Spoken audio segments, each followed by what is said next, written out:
DMS.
Gaming Morning Show.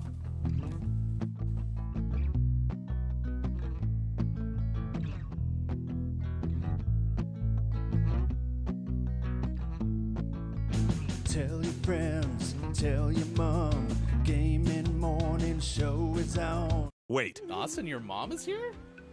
No. Why did I look over where Bob is? Austin, your mom is here? Is she over there? I sure hope not. Is she in the box? Whoa. I haven't seen her in like 2 days. Get out of here, Beelin. I just got the new marble tile installed and you'll mess up the grout. Besides, like our friend Oh Guitar Boy said, Sorry, KK. it's time for the clinically acclaimed Gaming Morning Show. Or should I say, award-winning. And we have a clip of the year, friends. It is the Lost City of D live. Glad we won. Woo! Burp, burp, burp. Kiki Lo is in search of something. I need a D that works. There's the D searching in the universe because the D is currently broken. Gaming Morning Show won clip of the year. Oh my gosh. But don't you dare expect to put that Chris Emye Memorial Clip of the Year trophy in this I box. probably should have prepared something more special. I'm getting the walls repainted soon. Now where to put the chandelier or the bearskin rug? Oh, and the piano, can't forget that. Maybe there is somebody in the world that can help her. Maybe somebody who sings a song. 6 to 9 a.m. Pacific. If you wanna get specific, I couldn't imagine any other place to go than to start the day with the Gaming Morning Show.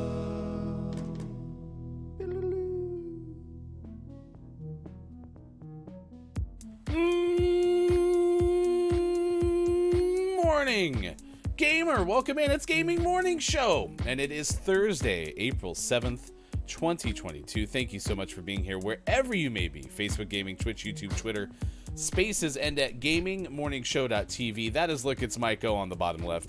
That is Sports.gaming, and apparently Arturo's checking in super early today. Your little guy's ready to go? Meow. Someone didn't wake up in time to get let out while I was not sitting at the desk.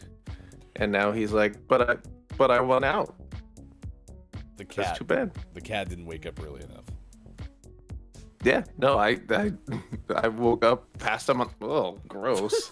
Just sneeze on you? He sneezed all over me. Ooh. No. That's what you get. He was asleep on the couch, and I was like, all right, I'm going upstairs. And he just kind of stared at me, and now he's stuck inside for the next hour. That's funny. Mike was up late too. I'm being told a big night of Marvel stuff. Yeah, we Chris and I have been jonesing to watch the new Moon Knight show, and we had something to do after his stream, so we didn't start until midnight, and we had 2 episodes to watch, so we were up until 2 a.m. or so Eastern. Totally worth it, but I was awake until about 3 trying to figure out what the hell I just watched. In a great way, in a totally amazing way. The show is like, ooh, It's probably the darkest thing they've done thus far in a Disney series, but it was just like, what do we just watch? This is nuts. And Oscar Isaac was awesome, so there was a little bit of decompression that needed to happen afterwards. Reminds me of like watching the Kings and Flames the other day. I was like, that game was so good, but now I'm full of adrenaline. I can't go to sleep. Yep. Sounds like the same kind of thing. Is this one like original? Like, have they ever done a Moon Knight thing before, or is this? No. This is another kind of original thing, and it has Ethan Hawke in it and Oscar Isaac, and it was a ride. So a great ride, but holy moly, Chris and I were just lots of F-bombs, lots of question marks, lots of just wows. Wowzy wow. Well, I'm happy that you're here. I'm happy that we're all assembled, because if this holds true, this is the 3-hour radio show. We will do GMS Puppet Pals Mad Libs Theater coming up at 8:20 a.m. Pacific time today. Wowzy wow. I'm never banking on it, chat, just because you never know what could happen, right? Just don't talk about it. And maybe it's like Fight Club, you know? You didn't know where it was, did you, Sean? It got pushed back behind the monitor. This is where Puppet Pal Sean lives now. It's behind the monitor. It is great to see Tal, who opened up the show today at 14 after 5 o'clock. I am JF Downs, joined later. Kate Zaid was here, and then Scott Chick checked in as well. So what we did for the first time this morning is do a Twitter and Twitch pre-show in the just chatting category. If Arturo joins, would it be just catting? Yep. But it has to be just Arturo. Okay, listen, if we ever did a just catting stream with Arturo, Scott Chick, and probably everybody else would be front row for that, without a doubt. That's funny. So it was fun to see everyone who opened up the pre-show this morning. We'll do that again on a daily basis prior to going live with Gaming Morning Show. So be sure to join us tomorrow. It'll be around 5:40 a.m. Pacific time. Gabe Pride is here. Good morning to you, Gabe Pride. It is good to see you. I don't know if you have this in your stories, Mike, but you know what happened? Nissan is apparently going to help like make a moon rover or something. Yeah. So Tal in the pre-show said a Nissan Final Frontier.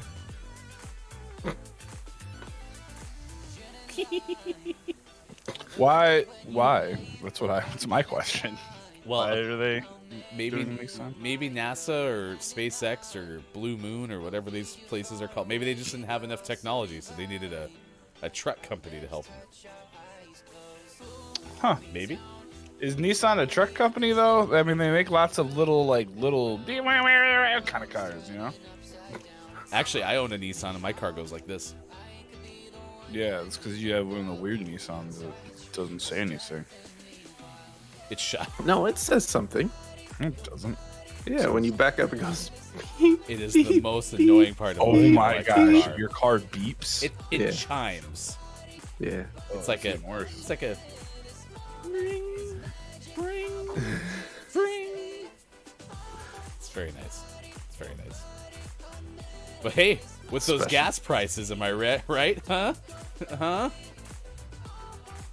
Hmm. That's what the car sounds like backing up. I probably got a car that sounds just like this. That's actually closer.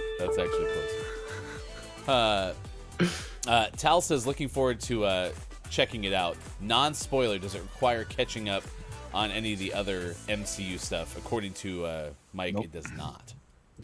Totally standalone. Okay. Spoiler tease. Which is awesome, right? Because a lot of these have like ties in, like the Hawkeye series, very much obviously tied in because he kind of was involved with the Avengers and Falcon and the Winter Soldier, you know, kind of part of the Avengers. Moon Knight, who are you? So it works out beautifully. I just had this Man, it is messed up. Holy realization as you're talking, though, that now whenever you say Moon Knight, my brain goes M. Night Shyamalan?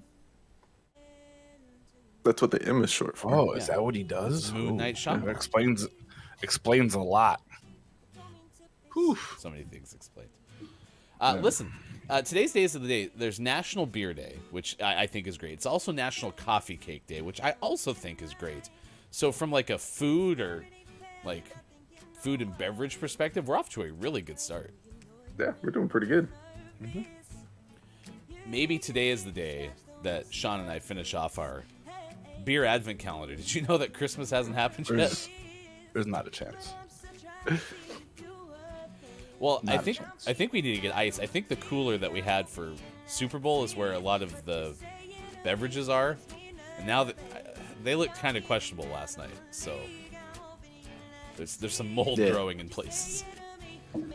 They all need to be Yeah. They need to be rinsed off and moved back downstairs to the beverage deck. Nah, it just helps with with allergies. You if you just lick the molds, it's fine. It's just penicillin. Oh, yeah, if you have like an infection, just take care of it. Easy peasy. It's not medical advice. Please consult a doctor. Science. Today is also National Girl Me Too Day. Does that have something to do with the Me Too movement, or is that something else? No, not at all. It's like Girl Me Too. Oh, it's like that. Yeah. National No Housework Day. So no one has to do chores today. Congratulations. Done. I wish it was that easy. Yeah. I'm gonna tell that to Megan and see what she does. Show up with a black eye tomorrow. Or throwing the broom at me or something. Like, wipe the floor. Oh my god. Megan's not violent. Megan's not violent. This is low billing for this one. National Burrito Day. I'm surprised that that's so far down the list. I'm gonna have a coffee cake burrito with a beer on the side. Coffee cake burrito? Yeah, it's where you put a coffee cake inside of a crepe. Oh gosh, that actually sounds kind of delightful. It can be really good. Yeah, that can be pretty okay. Yummy. A crepe is not a pancake. It's World Health Day, National Making the First Move Day as well. And then it's also International Beaver Day. So we're asking you for our question of the day. In addition to the fact that it's opening day, Mike, the Mets start playing today. Yep. Listen, you're the biggest baseball fan of the three of us. Anyone's gonna carry this baseball enthusiasm. It's got to be you. What can you tell me about Tyler Migo? He's the Mets opening day star. Yeah, there you go. You're welcome. Okay, baseball's doomed. I'm sorry. It's awful. We have the two best pitchers in baseball, and neither of them are currently pitching. Actually, Max Scherzer was throwing yesterday. That's not pitching. That's throwing. But it's good, right? Optimism? No, it's not good. He wasn't pitching. He's got to pitch. All right. It's going to be a long season if you can't get uncrotchety even for the first game. Welcome to being a Mets fan, Sean. That sounds rough. Just right now, Google New York Mets Family Guy, and that'll explain everything. Okay. So there's a GIF of Stewie sitting in the stands, and they're like, "Here's the first pitch. Thanks for a great season," and that's about. All right, so here's my rundown then. Go Blue Jays, because Drew Mega's here. It says Go Jays Go, so I'll root for them. I will root for the Angels. I will root for the Mariners. I will root for the Cubs. I will root for the Mets. I feel like I'm writing a Dr. Seuss poem right now, but let's just keep going. I'll root for the Giants. I'll root for the Rockies. And I'll kind of root for the Dodgers. The fox puts on the socks while he watches the Mets eat the bets. No, sorry. The fox wears the socks while he watches the Mets not sign Mookie Betts. On the train, there's a plane while Robinson Cano eats ovulation drugs. I didn't rhyme at all. Yeah. I think Dr. Seuss he must have a lot of rough drafts. He was not happy. Could you imagine Tigers, what? Could you imagine if Dr. Seuss grew up in the computer era and had autosave, and you could go back and see all of the things that Dr. Seuss wrote that never rhymed. I'm sure there's like a journal that's just like, the cat in the hat eats beans. Nope, that's not right. Cat in the hat hung out with a rat, and they went to Safeway. No, that doesn't rhyme either. They were at the laundromat. They had a dirty hat. And there was a guy there named Matt who ate fish. This bulldog guy is cheating. Tal says he can't contain the excitement. Yeah, Mike O is just a bottle of Mets excitement that's being shook as we speak. So here's the thing. Had we like talked a week ago, I would be like losing my collective S word at this point. But then Jacob deGrom's out for 2 months. And Max Scherzer, who makes more money than I'll ever see in my lifetime, who makes more money than 3 other teams total, is also hurt. All right, Like, so, what? so let me ask you this, though. DeGrom's Go ahead. gotten hurt almost every season. So can't you just, like, chalk this up to, well, it's happening earlier this year? Well, it's only been the last 2 seasons, though. I mean, remember, he won 3 Cy Youngs in a row. Like, 2 of them with a losing record. So you have some, like, level of, like, super excitement because you're like, wow, like, he was hurt, and now he's finally healthy because he took a year off, basically, to be unhurt, or to get unhurt, but now he's hurt again. And it's an 8-week thing, at least. So that's a lot of the season.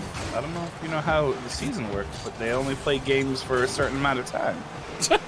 You know? It's not like they can just start over again in August, which they kind of do anyway. But still, that's not what we're talking about. Did you just describe the playoffs?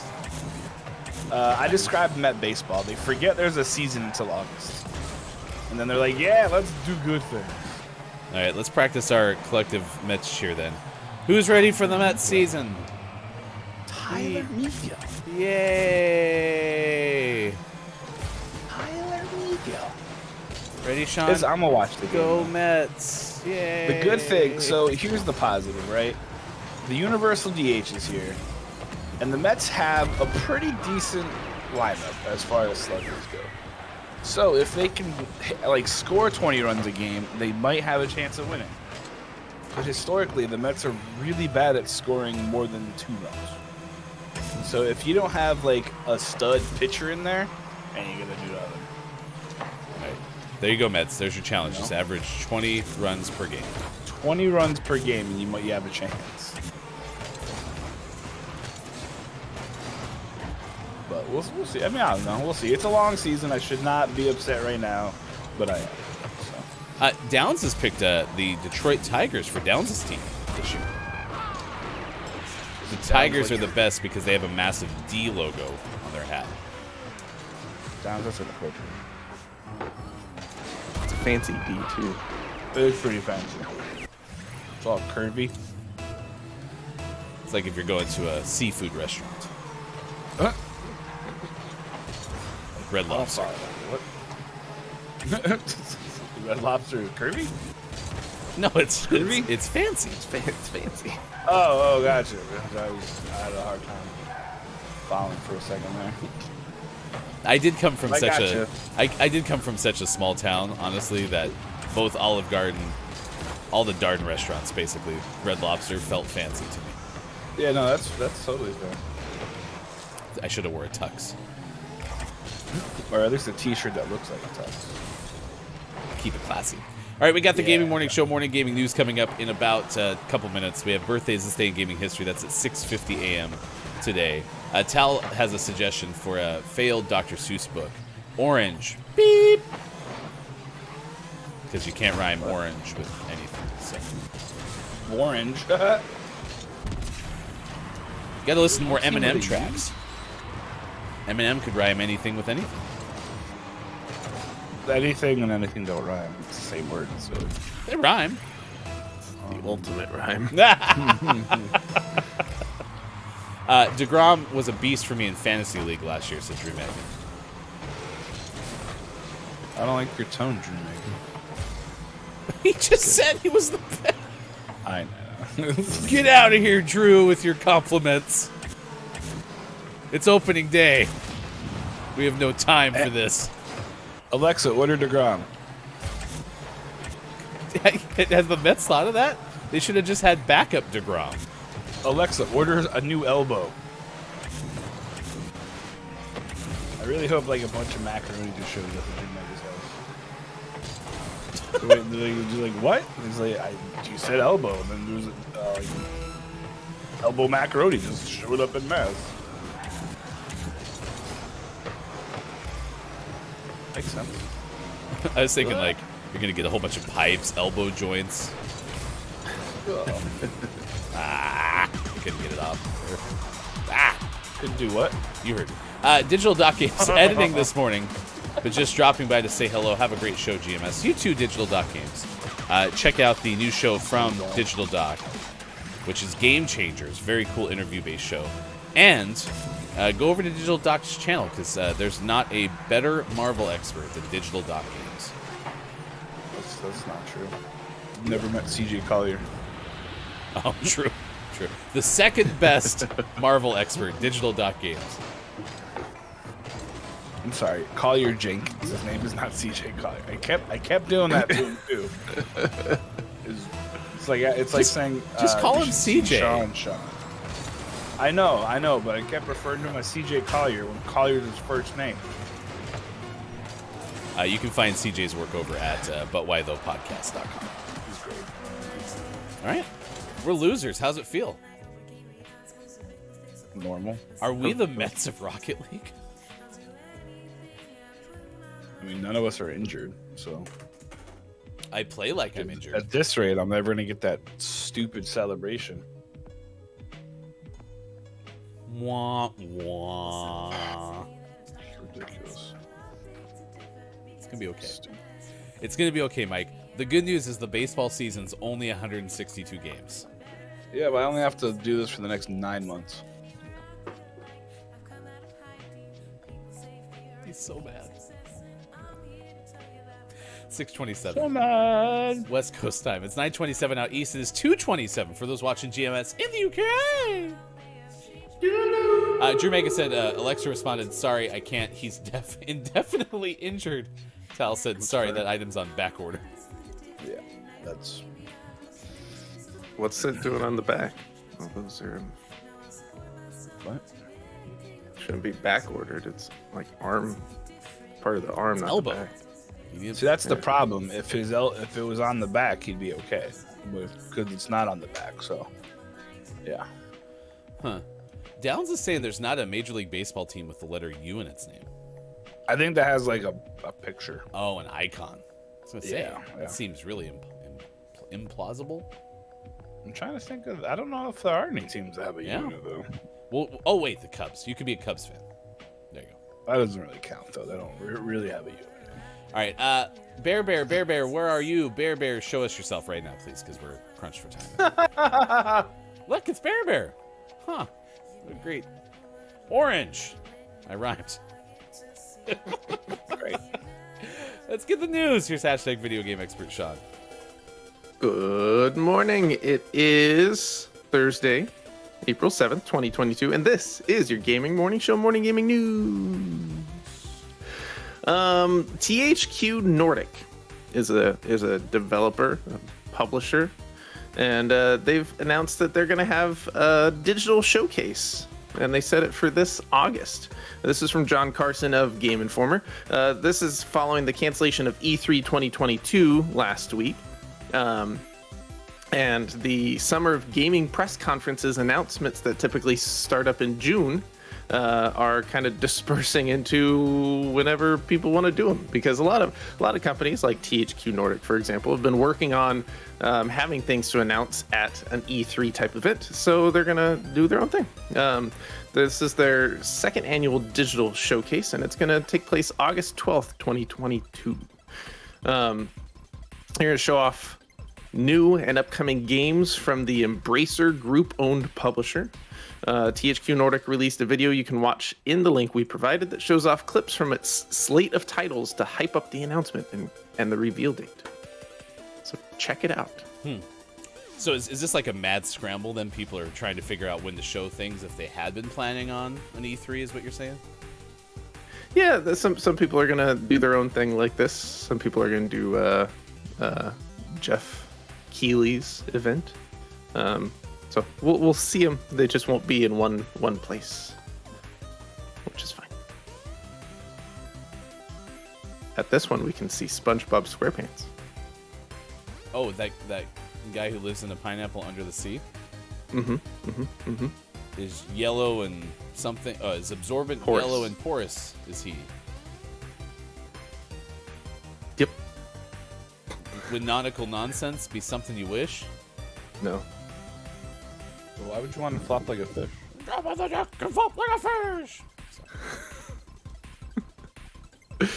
Coming soon, GMS covers SpongeBob SquarePants. Well, We can do all the video games. it already came. So Transformers, more than meets the eye.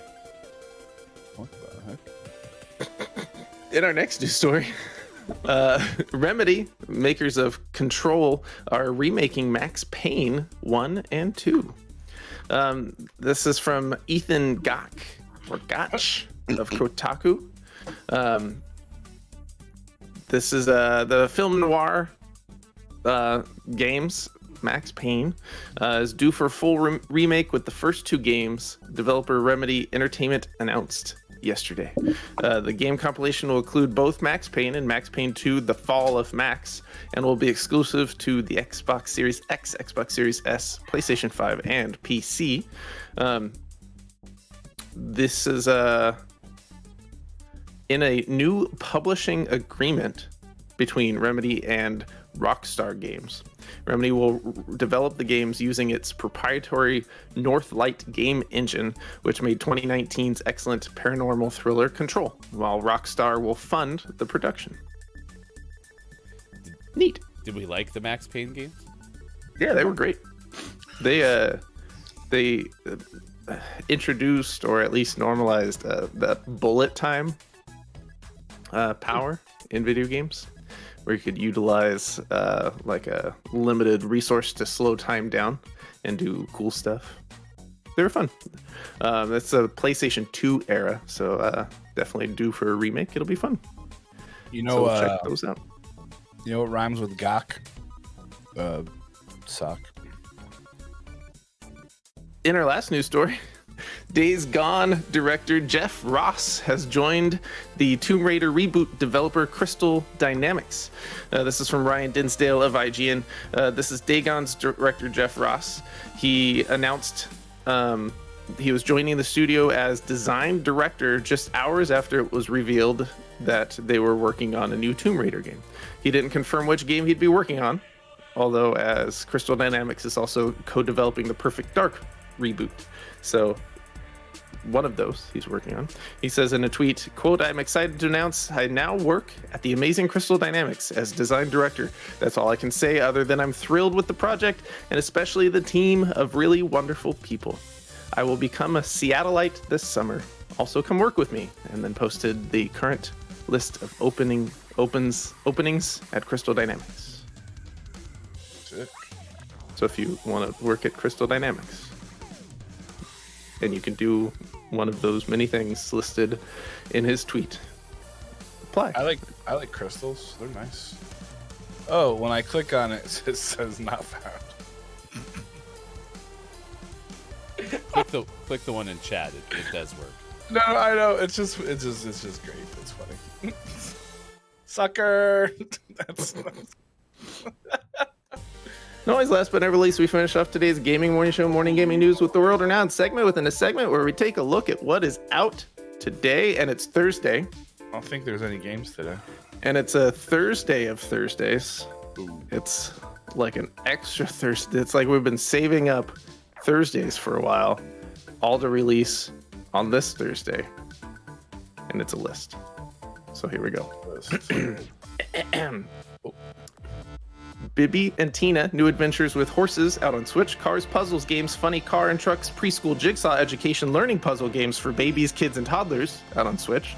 That's 2 games so far. Chinatown Detective Agency, out on Xbox One, Switch, and PC. Chrono Cross, the Radical Dreamers Edition, out on PlayStation 4, Xbox Series 1, Xbox One, Switch, and PC. Eschatos, out on PlayStation 4. Floating Farmer, out on Switch. Forgive Me, Father, out on PC. Godfall Ultimate Edition, out on Xbox Series X, Xbox Series S, Xbox One, and PC. Happy's Humble Burger Farm, out on Switch. Janitor Bleeds, out on Xbox One and PC. Combinera, out on PlayStation 4, Xbox One, Switch, and PC. Mokoko X, out on Switch and PC. Radioactive Dwarfs, Evil from the Sewers, out on Switch. Red, White, Yellow Zinger, out on Switch. Road Maintenance Simulator, out on PlayStation 5, PlayStation 4, Xbox Series X, Xbox Series S, Xbox One, and PC. Sherlock Holmes, The Devil's Daughter, out on Switch. Slipstream, out on PlayStation 4, Xbox One, and Switch. Spinegram, out on Switch. The House of the Dead remake, out on Switch. The Last Friend, out on Switch. Traditional Braves, out on Switch. And for the most prestigious award in video game focused morning shows, your favorite segment within a segment within a segment, today's name of the morning goes to Whiskey and Zombies, out on PlayStation 5, PlayStation 4, Xbox Series X, Xbox Series S, and Xbox One.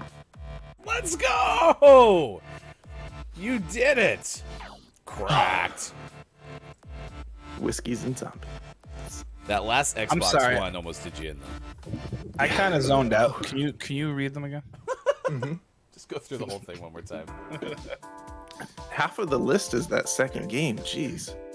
Cars, Puzzles Games, Funny Car and Trucks, Preschool Jigsaw Education Learning Puzzle Games for Babies, Kids, and Toddlers.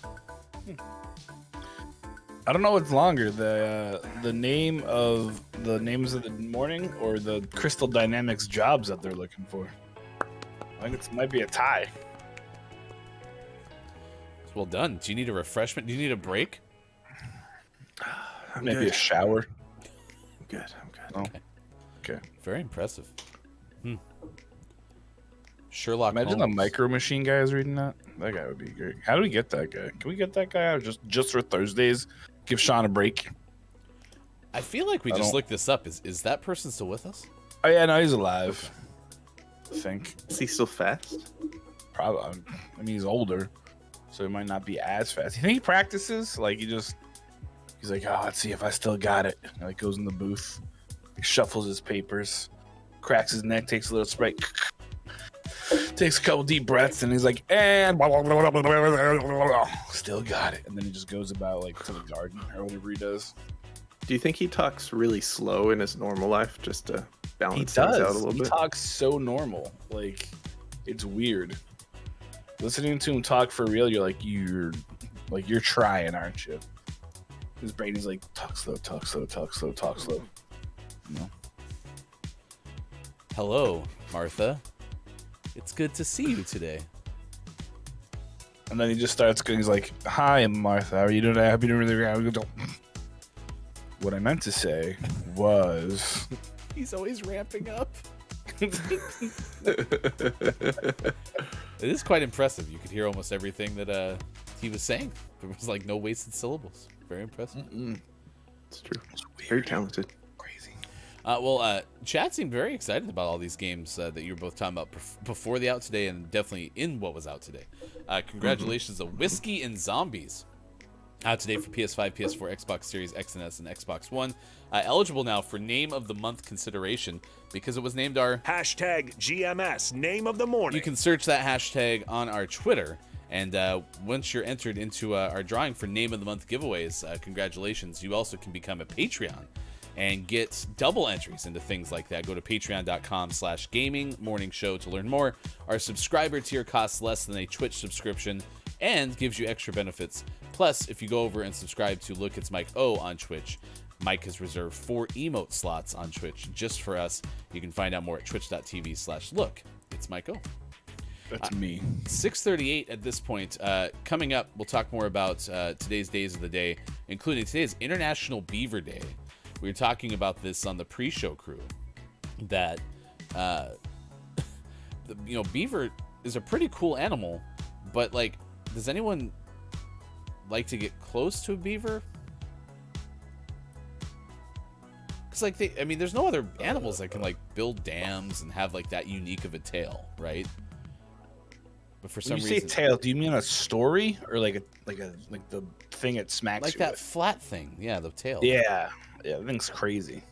It's a really unique animal. Anyway, on the GMS Weekend Edition, we had someone from the Monterey Bay Aquarium on. So jealous. And talked about the beaver. That was Emily Simpson, favorite animal. So, all right. So cool. Last checkpoint is here. Good morning to you. Last checkpoint. Our topic of the day has to do with opening day. What are you looking forward to the most this year? How will your team do?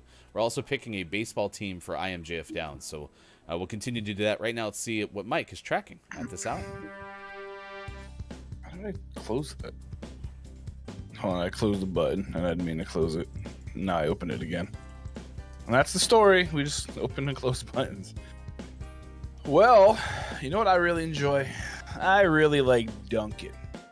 I'm drinking it right now. It's delicious. Get your Dunkin' coffee. Thanks, Bob. You know who else likes Dunkin'? According to Ben Hooper from Oopie. Florida cowboy and his horse have become local celebrities after repeatedly turning heads with their weekly trips to the local Dunkin' Donuts drive-thru. David Beausoleil, a retired bull rider, has become well known to employees and regulars at the Dunkin' Donuts in LaBelle after he started making weekly trips to the drive-thru atop his horse, Jackson. Beausoleil said the round trip is about 12 miles. It's a half-day event. Once we make it over the bridge, we head right to Dunkin' Donuts to get our coffee, Beausoleil told WBBH-TV. Beausoleil, who has documented some of Jackson's Dunkin' runs on social media, said he always gets a coffee for himself and a treat for Jackson. His order is just a plain donut hole, he said. The employees are always happy to see Jackson, Beausoleil said. They like to pat him, they scratch him, and they hand him his donut. He said the weekly treks have been a positive impact on the horse. It's a good experience for Jackson to be around the vehicles and whatnot, he said. Really shows him patience and, to stay focused. Now that's what I call a Dunkin' story. Is that what you call it? Is a Dunkin' story? I sure do. Did you get any Dunkin' to celebrate this story? Absolutely not. Fantastic. It's now at 6:41. That's what Look It's Mike-O is tracking at this hour. Good morning to everyone coming over from Prickly Virgo. It's good to see you. Thank you for being here for this edition of Gaming Morning Show. We are a morning radio show that plays games. Coming up in about 10 minutes, we're going to do birthdays this day in gaming history. So if you have a birthday to celebrate with us, everyone who came in with the raid on Twitch, please do so. My name is Hefty Goof. That is Sports.Gaming, and Look It's Mike-O on the left side of your screen. Thank you so much for the raid, and Yash, thank you so much for the follow on Twitch. It's good to see everyone who's saying, in the name of the mood, we will raid you. Our question of the day today is baseball's opening day, so we're asking you, how excited are you for your team? How will they do this year? It's also International Beaver Day. The Masters get started today, so we're curious, how do you feel about the beaver? Because the animal's getting mixed reviews. Have you ever been close to a beaver? Fake vanilla comes from the beaver's anal glands. It's a fun fact. I don't know if I could say it's fun. Yeah, that's why you only have real vanilla. Don't get the fake stuff because that's just beaver hole. What do you got there? I have been close to a beaver quite a few times actually, and that's not like a euphemism. That's like a legitimate thing. Yeah. Is that a beaver book? Yeah, it was. Well, yeah. Bring it There's back. like a bazillion of them. It's Can like, you read it? Read it for us. Did you know the beaver is built for woodworking? Those are the only words I can read. Everything else is boring. Coming out as we show you how the beaver uses the table saw. All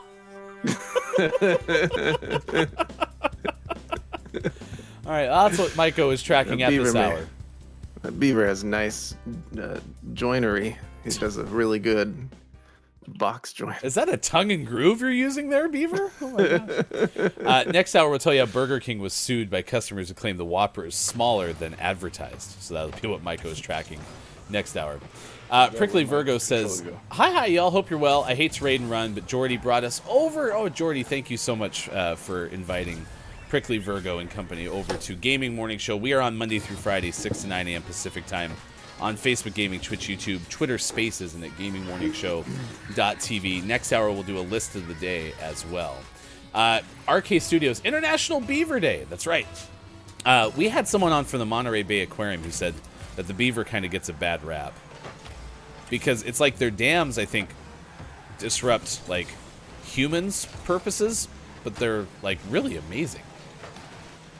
Well, we just had a story a couple weeks ago how they're reintroducing beavers into a place in England to try and help with some of the flooding issues that they have. So yeah, I mean they're pretty incredible creatures. Like the bird said, I'm a Cleveland sports fan, so I'm just depressed and disappointed all year round. Yeah, I feel you. I'm an Eagles and a Mets fan, so. Disappointment's in my DNA. Yeah, I was going to say, Bird, have you met Look, It's Mike O? It's opening day, and Mike can't even get excited about the Mets this year. So, I'm trying. I'm getting there. I'm working towards it. I just looked at our lineup. Our lineup looks pretty okay. You know, we got the universal DH, so Robinson Cano can't screw us in the field. So that's good. That's assuming he doesn't get suspended before the game starts. But... you know, like who knows? Drew Mega says, well, in Canada, we have a chain dessert place called Beaver Tails. There's some delicious pastries. That sounds amazing. Ooh. It's a good name. Beaver Tails. Beaver Tails. I like that. Magic Trooper said, we're all right. is that like an amazing Cleveland sports season? We're all right. Fine. We're fine. Well, I'm excited for the Cleveland Guardians, you know? Oh, yeah. That'll be fun. That's a cool name. I like that name. I do feel bad, though, with Mike trying to relate being an Eagles fan to being a Browns fan because, you know, the Eagles have won a Super Bowl in the last 5 years. I think Browns fans take that as an insult. Well, I think the Super Bowl for the Browns is the draft, right? So, you know, like, yeah, we got a quarterback we can love, and then... you know, 6 days later, there's a new one. So it's great. Just Call Me says, I doubt the Rays are going to do any better this year than last year. Weren't the Rays just in the World Series? I don't think they were in the World. I think they made it to the National League. No, they didn't. The American League champ. I don't know. Who cares? Last Checkpoint says, I'm excited for the Angels to have a healthy Mike Trout and a new season of Shohei Ohtani to look forward to. Shohei Ohtani, the man's so great they make rules for him. He's a legend. Legend. You should actually. Pretty fantastic. So Studio Arcade's in Oregon as well. So are Sean and I. We should go up to watch the Mariners play the Angels this year because I know Sean's an Angels supporter, and I'd like a chance to see Shohei Ohtani before the legend is over. Before he hurts him, before he goes to the DeGrom route. Yeah, I like appreciate the talent while it's here, right? Get tickets soon then, because apparently, I mean, that's the Angels are a hot ticket at this point because of Mike Trout and Shohei Ohtani. That makes sense.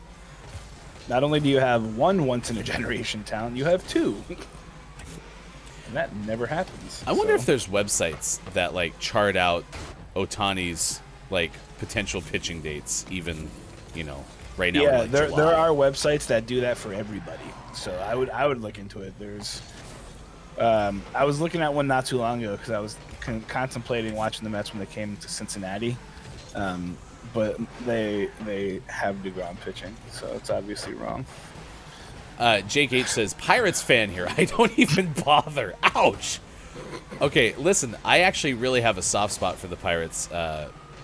Can't remember necessarily why, but I started to watch a lot of Pirates baseball, and I'm a Cubs supporter primarily. But PNC Park, the park that Pittsburgh plays in, they have one of the coolest baseball parks in all of Major League Baseball. Yeah. It's right downtown, right on the water. It has a beautiful panorama if you're sitting behind home plate. Really, really cool. I know I that always have a soft spot for the Pirates because when I played wood bat baseball, I played for the Pirates. Nice. were they affiliated? Like not affiliated, but like No, based no, not off at all. of or anything like that? The guy who sponsored the team just happened to like Pirates. Yeah, he really wanted the Buccaneers logo to be our logo, but we're like, there's already like Pirates logos. Can we just be the Pirates? It's easier to get gear. I do like the fact that this wasn't that cool. the Pittsburgh Pirates have gone back to like the traditional P as opposed to. I didn't like that one pirate logo they had for a while. It had like I think the guy holding the knife in his teeth. Didn't like that. The Indianapolis has the Indianapolis Indians, which is the Pirates AAA affiliate, and people here get really excited because PNC Park is gorgeous, and then Victory Field, which is here in Indy, is been voted the best minor league park a bunch of times. So it's like getting to see two really pretty stadiums if you get to watch both of them. So that's kind of neat. That's awesome. Like the bird said, as for coffee, did y'all say you're in the PNW? Stumptown is my favorite coffee ever. Sometimes so good. Yeah, they have a place here in town that brews Stumptown coffee. And so for a while there, I would go in and get one every day. So yeah, Stumptown's pretty okay for sure. I've also been told 40 pounds in Portland is a tremendously good coffee experience as well. Studio says, Bird, you should check out Sleepy Monk. It's from the Oregon coast and really good. Writing that one down. Yeah, coffee recommendations are always appreciated because we drink a lot of coffee on this show for sure. Drew Mega says, oh wait, the Masters kicks off today. Yes, correct. Tiger should be teeing off here in about an hour-ish. Over under, he withdraws Saturday. I'm going to take the over because I'm hoping that he wins it. I bet he's going to be a health scratch before then. That's plausible. Just because he's a little older, he's a little broken. Yeah, he's a little tiger. Woo! Bird says, very excited about the Guardians, honestly. The minor leagues seem kind of promising this year, too. Yeah, I like the Guardians. You guys got Ahmed Rosario. Take care of him. He's one of my favorite former Mets. The Guardians, I like the name. I like the way that they tried to incorporate it. I don't like that logo, though. It looks like a tire logo. Like a Goodyear tire logo. Which, I mean, is Cleveland. Because Akron is where Goodyear's from, but...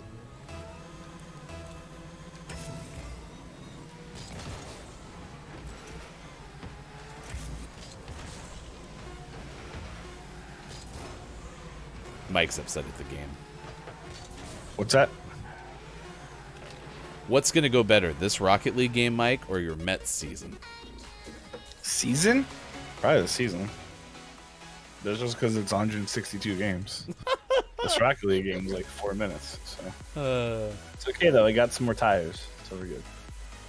It's now 6:52 West Coast time. It's 9:52 out east. It's 2:52 for those watching GMS in the afternoon. Thank you for being here. Thank you again, Prickly Virgo, for the raid on Twitch. Yash, just call me and like the bird. Thank you for the follows on Twitch. You can join us Monday through Friday, 6 to 9 a.m. Pacific time on Facebook Gaming, Twitch, YouTube, Twitter Spaces, and at gamingmorningshow.tv. Jordy says, is Tiger Woods hitting balls? I heard something on the radio that he might not. Oh, as of yesterday, I thought he was still going to play. Anyone heard any differently? They've decided he's not going to hit balls. He's going to be able to throw them. So they're allowing him to throw the balls instead of hitting them in hopes of, making sure his back doesn't hurt as bad. Tal says the Rays lost the World Series in 2008 and 2020. Such a weird organization. So it was Dodgers Rays then. Yeah. And That would explain a lot. It was Braves. Braves and the other team. I don't even remember who was in the World Series last year. Oh, it was Astros. The Braves beat the Astros. It was the other team that cheated. Jake H says, oh yeah, 100% PNC is beautiful. I've been a few times. Yeah, and good ballpark food, too. Bird says the city of Pittsburgh makes me more irrationally angry than anything else, so I just naturally hate everything from there. Yeah, okay. Yeah. Were you the Cleveland fan? Yep, that makes all the sense in the world. I got you.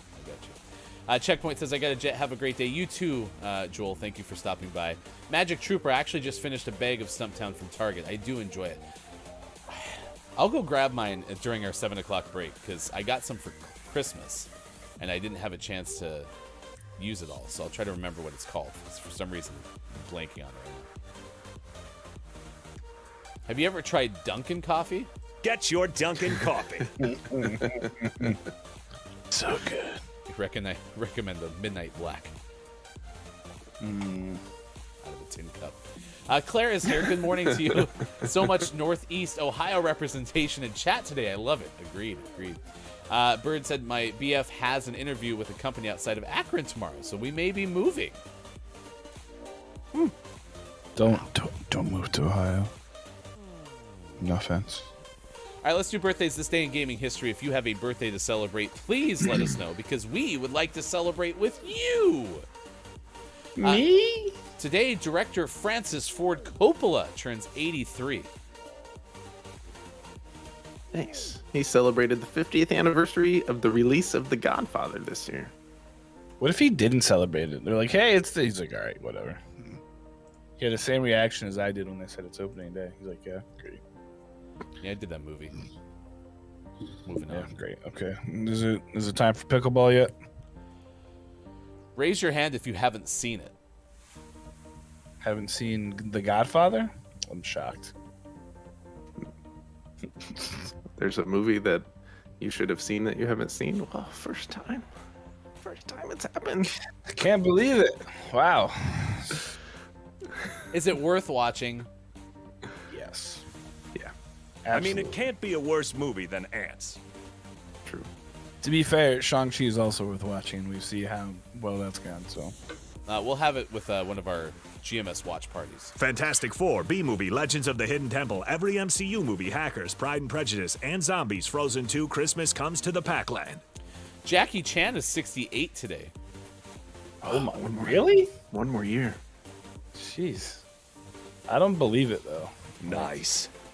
He doesn't look any older than, like, when he first came out. He's got a couple of wrinkles, but, like, I he think could still probably climb a building in, like, a single run. he got like really famous, and then he aged like 5 years, and then he stopped. Yeah, and then he was like, I'm good. This looks good, and you're like, okay. Jackie also Chan was fantastic. He was also in Kung Fu Panda as the monkey. Terrible. Kung Fu Panda was pretty okay. At least the first It one. was terrible. It was awful. I'd watch Ants instead of Kung Fu Panda. I mean, it can't be a worse movie than Ants. Actually, you can. Also 68 today, Patricia Belcher, actress on stage and television as well as in film on the sitcom Good Luck Charlie on Disney Channel. Also was in a Fox crime procedural comedy drama called Bones. You remember Bones? Bum bum. Wasn't No, Bones? it's Isn't that the one that had the guy who was Angel in Buffy the Vampire Slayer in it? David Borealis, or I think so. He's in a David's show little- called SEAL Team now, and I watch that because I'm a sucker for a good military special operations show. He sucks in that too. His middle name was Aurora. Aurora Borealis. Actor Russell Crowe turns I 58 see. today. Oh, he's only 58. Yes, 'cause this is the opposite problem as Jackie Chan. Did they mix up the numbers? He's 68 today. Oh, he's the latest actor to portray Superman's father, Jor-El, in the movies, as opposed to in the TVs or the cellular telephones. He looks rough, man. But he's one of those weird ones, right? Where he goes from like he ages 20 years and then he gets like slim and trim for a role, and he like de-ages and then he ages again. It's like, what is happening? What are you doing? did he find like the fountain of youth, but like forgets where it is occasionally? He's like, I parked over it. No, was it that tree? Ah, crap. You know, like ridiculous. Bill Bellamy turns 57 today. Bill Bellamy. Oh. His fun fact is he's from Newark, New Jersey. Man. There's nothing fun about that. He hosted Last Comic Standing. That was fun. He is like so when someone says a VJ, right? Bill Bellamy is who comes to mind. Because he was like everywhere. He did everything. And I mean, he really was the face of MTV for the longest time. Young people, MTV used to play music videos and not crappy reality shows.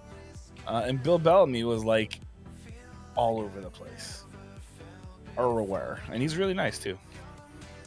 Actress Cyan Clifford turns 40 today. It's not Sean. It could be. Who knows? Cyan, Sean, if you're watching, let us know. Thanks. She was a droid in an episode of the animated Star Wars series The Bad Batch. We're not going to tell you which droid she was, though. Sean. Yes. No, Sean Clifford. Yes. Your name's Clifford? Sean's middle name is Clifford the Big Red Dog. Clifford the Big Red Guitarist. It's really... So, yeah, I like this one, though, where it's, you know... It's kind of like the Grammys, like the nomination one, but they're like, yeah, she voiced a droid. We're not going to tell you which droid, though. You got to watch and figure it out. Even if you don't know who she is or what she sounds like. Good luck! In the credits, she's like, droid number 46. So you're like counting. Hey. We've got a drummer birthday.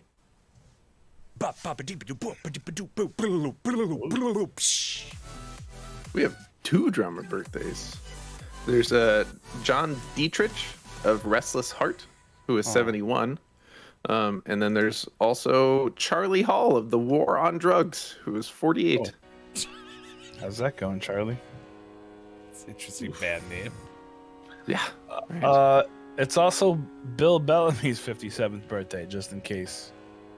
You know, I'm starting to think that the people who do the above the fold and below the fold don't talk. Like, they're just like, yep, yeah, sure. John Oates of Hall & Oates is 74. Which one is he? I think he's Hall. Yeah, that sounds right. He's the singer one. Charlie Thomas of the Drifters is 85. How about that? Nice. Bill Bellamy is 57. Bassist Ben McKee of Imagine Dragons is 37. Imagine that. Radioactive. I tried to like think of like a full lyric and couldn't. It's just weird, right? You got the important one though. Sorry. It's Billie Holiday's heavenly birthday. Ooh, as well as James Garner and William Kellogg, guy who probably made the cereal. Like Tony the Tiger says, they're fine. I'm pretty sure that's Kellogg's. Yeah, right? Maybe. I don't know. Frosted Flakes are definitely Kellogg's. Probably. We'll never know. Because they're fine. They're fine. Good morning, Pog. We are a morning radio show that plays games. It's time for This Day in Gaming History. If you want to stick around, next hour we have a list of the day and sports coming up as well. Today in 2009, Atari released The Chronicles of Riddick, Assault on Dark Athena for PlayStation 3 and Xbox 360. Wow. A lot happening on April 7th in history. Wasn't a Thursday, apparently. It's Tony Dorsett's birthday, too. Just to go back to birthdays. Like, good he's morning. Also 68. The Dungeon Master KJ, it's good to see you. Thank you for being there. Yeah, Tony Dorsett, Broncos legend. Tony Dorsett. Played for the Broncos. I assume you're talking about the running back, right? Yeah. I don't think Tony played for anyone else, just the New York Denver Broncos. I'm good with that. Tal said, I like the mashup they did when Darren Korb and Ashley Barrett at the Video Game Awards.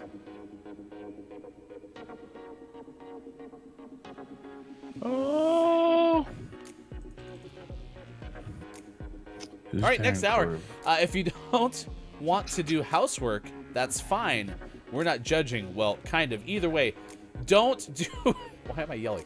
Don't do housework, but do these 10 things. Do. This is because today is Don't Do Housework Day. Yeah, National No Housework Day. So we'll have that for you. Stick around. We also have sports next hour because today opening day is trending, and that New York Mets hat has never looked more optimistic. Ever. So optimistic. We'll also have GMS Puppet Pals Mad Libs Theater if we all stick around till the final hour. Thank you for being here. It's Gaming Morning Show. You can find us Facebook Gaming, Twitch, YouTube, Twitter, and at gamingmorningshow.tv.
this time with you, I took the pain, knew that it was wrong to stay. So I told myself I'd walk away. I think I'm ready now, ready now, ready now. And I'm so over you dragging me down. Just wanna let it out, let it out, let it out. Feel so free, gonna shout it out loud. Without you I'm limitless. There's nothing that you could do to break my spirit or shatter the silence. Oh, I'm telling you that I am fearless. Without you I'm limitless. There's nothing that you could do to break my spirit or shatter the silence. Oh, I'm telling you that I am fearless. I will shatter the silence. Oh, I'm telling you, I am fearless. I am fearless. I am fearless. I will shatter the silence. I am fearless.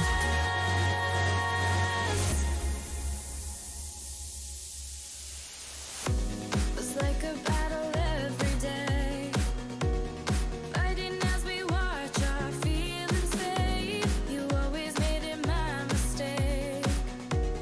Promise myself I'm not to blame. I think I'm ready now, ready now, ready now. And I'm so over you dragging me down. Just wanna let it out, let it out, let it out. You're trying to heist something from like a bank. That'd be a capo keeper. I was thinking like capers, like the little What if it was like a Briny little balls. brimy ball? briny. Do you think anyone's ever planned to steal a bunch of capers and it was a caper? Ooh, yes, I like that. Coming this fall from Gaming Morning Show, Caper. Also, Sushi has an Apex. This is fresh, hot off the presses. I think actually Austin's getting the news right now as we speak. Oh yes. Go ahead and toss it to me then. No, not the.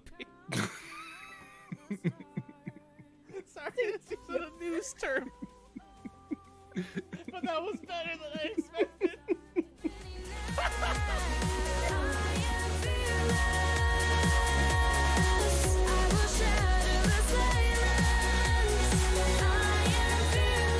Coming up on Gaming Morning Show, list of the day and sports.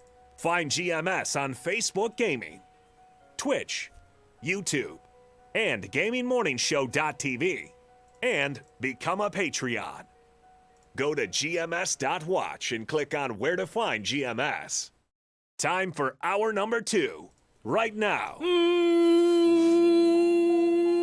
Morning, gamer. Gaming Morning Show continues. Thank you for being here. It is Thursday, April 7th, 2022, and we are a morning radio show that plays games, Facebook Gaming, Twitch, YouTube, Twitter Spaces, and at gamingmorningshow.tv, sports.gaming. Top left corner, Bear stands behind sports.gaming. That is sports.gaming's manatee. Manatee of the window. Mm-hmm. Sir Bear. We've learned on the show that when you're a mentor, those that you mentor become manatees. Mm-hmm. It's science. It's science. It's been proven. You will see Look It's Mike O in just a moment, but behind Look It's Mike O in that brightly lit window that's like a half rectangle, that is Diego. It's Diego, the Gaming Morning Show lizard. Which is exciting. Also, coming up in about an hour from now, we'll play GMS Puppet Pals Mad Libs Theater. So that's coming up. Mad Artisan, friend of the show, was kind enough to make us some Puppet Pals. So we use them to make theatrical presentations based around words that you pick in a Mad Lib.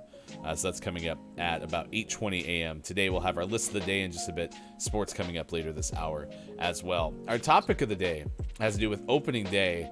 I'm excited. So listen, opening day for baseball is usually the best opening day of all sports because everyone Except apparently, look, it's Michael, has a reason to be optimistic because it's the beginning of a year and baseball season, it's just so long that, like, come on. Today's the day that everything should go your way. You should have the best chance possible. And sometimes it doesn't pan out. So I really like opening day of baseball. One year, I got together with a GMS legend, Ben, and we watched sports from the beginning of the day till the end. It was like a 9 a.m. Pacific time first pitch. Then we watched other games at 12. Then we went and had dinner at a place and watched like evening games. Then we watched the Mariners start playing at like 7 o'clock. It was a magical day. That's pretty fantastic. I'd like to do that again. So, I don't even know why you put it on. It's not going to matter anyway. Meet the Mets. Meet the Mets. Come on out. Greet the Mets. Bring the kiddies, bring the wife. Whatever. How successful are teams that have theme songs? I don't know. I think every team technically has like a theme song.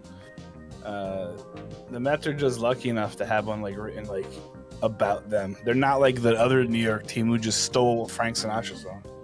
Because like the Philadelphia 76ers have an awesome team theme song. Do they? Yeah. But when's the last time the 76ers have won an NBA championship, right? 2022. Okay. This is the year. Here they are, Philadelphia. Jack says manatees are named for each participant in the mentoring program. Joe Manatee, Hugh Manatee. Nice. Okay. Bear Manatee. Tal is expecting you to be in pants cleats when you come back for the 8 o'clock, okay? I used to have all that stuff. I don't anymore. Now And start. if I did, I doubt that I Your third baseman. Look, it's Mike. Oh! I was a second baseman. Now starting at second base. Look. Yeah. His jersey, his name can say Mike, and then he'll be the number 0, and he'll say Michael. Nice. Kind of like my Timbers jersey from Hofbrew. Yeah, just like that. Sorry, Off-Brew. Big thanks to all our Patreon subs celebrating Subiversity this week. Kiki Low, Digital.Games, Chris M.E., Culty Vibes, Hofbrew, aforementioned, Incantasia, 5-Sil, Grim Toga, Superphonic, Mad Artisan, Papa Paz, Dungeon Master KJ, Kim Chica, and That Jeff MT. If you would like to join us on Patreon, you can. We have a welcome tier and a subscriber tier that costs less than a Twitch subscription. Find out more at Gaming Morning Show's Patreon page. Claire is here. Magic Trooper has been with us. Jordy Jasper, thank you again for recommending us over to Prickly Virgo for the raid on Twitch. Like the Bird, Cleveland fan extraordinaire, thank you for being here. Jake H. from Pittsburgh, or at least a Pirates fan, thank you. Drew Mega, RK Studios. This is the coffee. This is the Stumptown that I have. It's Holler Mountain. And I like it. The Stumptown logo has like a little horseshoe on it, too. That reminds me, Sean, of what we were playing yesterday with Resident Evil Village. Mm-hmm. And the little horseshoe means good luck and that nothing scary is going to happen, right? It's only going to be good things. Not like the sun and the moon. Ugh. Stay tuned for the next episode. I'm not looking forward to Fudge Village again. Because it was like almost too good to be true. Like yesterday was such a chill walkthrough of Resident Evil Village, and then it's apparently just getting started. Yeah, it's gonna get bad. Apparently, we've been told that there's a part of the game that's going to be really difficult for Ryan, and apparently we're there. It's time. So exciting! Can't wait! Tal says, and the crowd goes mild.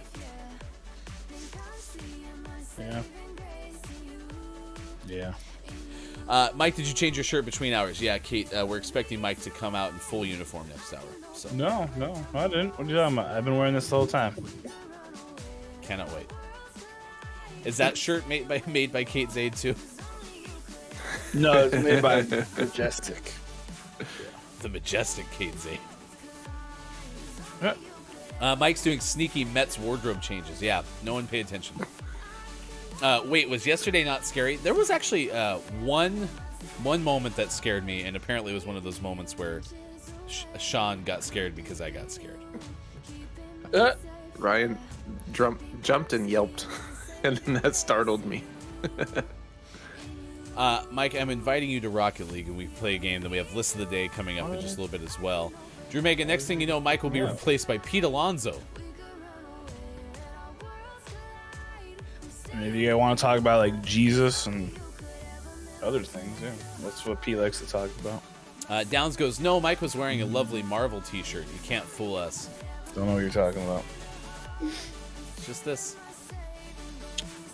I've had this on all morning. Because it's opening day. And Mike definitely remembered. For the last 6 months. Under my clothes.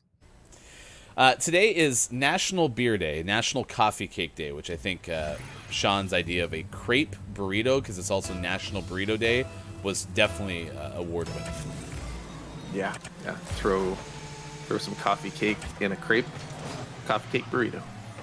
With a beer on the My wife made some like little tiny pancakes last night for dinner, which I appreciate because she hates like fluffy pancakes, but they're the little like silver dollar size.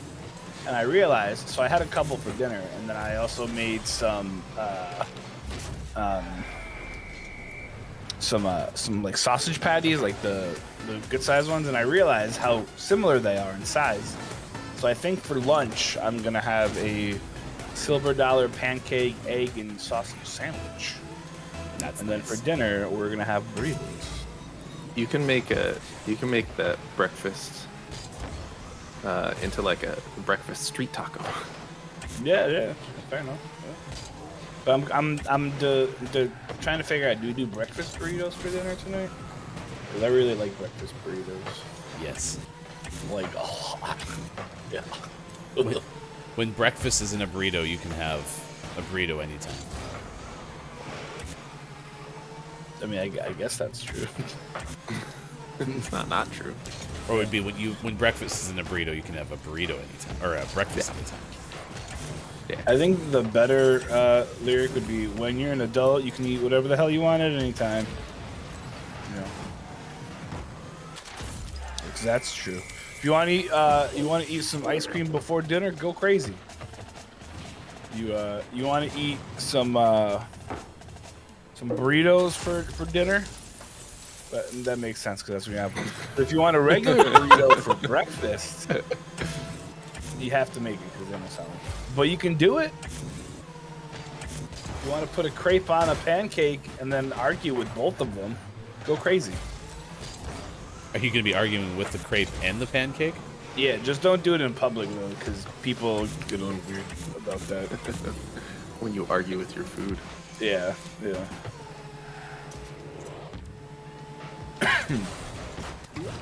Nice setup.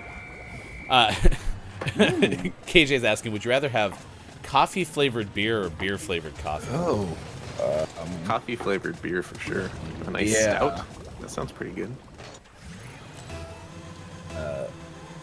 If I can make Miller High Life taste like it, sure. While I was in Florida, I bought some Land Shark, which is like the Miller High Life of the Southeast. And they don't have it here in Indiana because Indiana's weird. Yeah, it's good. Yeah. Good. Yeah, I think I couldn't imagine like a beer like a High Life with like coffee notes. I agree with Sean. Like it has to be like a dark, rich beer or something like that. Although they make some like amber type beers that have a little bit of coffee, but I think it complements like a chocolate coffee stout. Those are pretty top notch. I can't imagine what a beer flavored coffee would taste like though. Beer. It's like you're having a Bud Light, but it's warm. Yeah, but like what kind? And that's the thing though. Like what kind of beer? Because there's some beers that would probably be really good, right? Mm-hmm. But then there's like Bud Light or another High Life probably would not be that great. Probably. But you figure there's so many like craft beers, right? That I'm sure you could find one that tastes decent. Towns voted for beer-flavored beer. That wasn't an option, Downs. Trying to get around the system. Tal said, "Oh man, farmers market's about to open here. One of the meat vendors does awesome sausage breakfast burritos." Ooh, nice. Honestly, if I was told that when I have to go to the farmers market that I also get to have vendor food, I'm on board. Because I don't like going to the farmers market, but I would totally be on board if I get to eat breakfast. I miss the Saturday market in Portland just because of the food. Because their food, oh my gosh, was so good. What's for breakfast? I'm start drooling in a second here. Kid Zaid, I had tamales for breakfast today. They were delicious. Also said, I like coffee-flavored beer. Don't eat bears. Don't listen. Don't listen. Bear earmuffs. We're not talking about you. I mean, bear could be good. Bear beer? Is that I quality don't know meat? about that.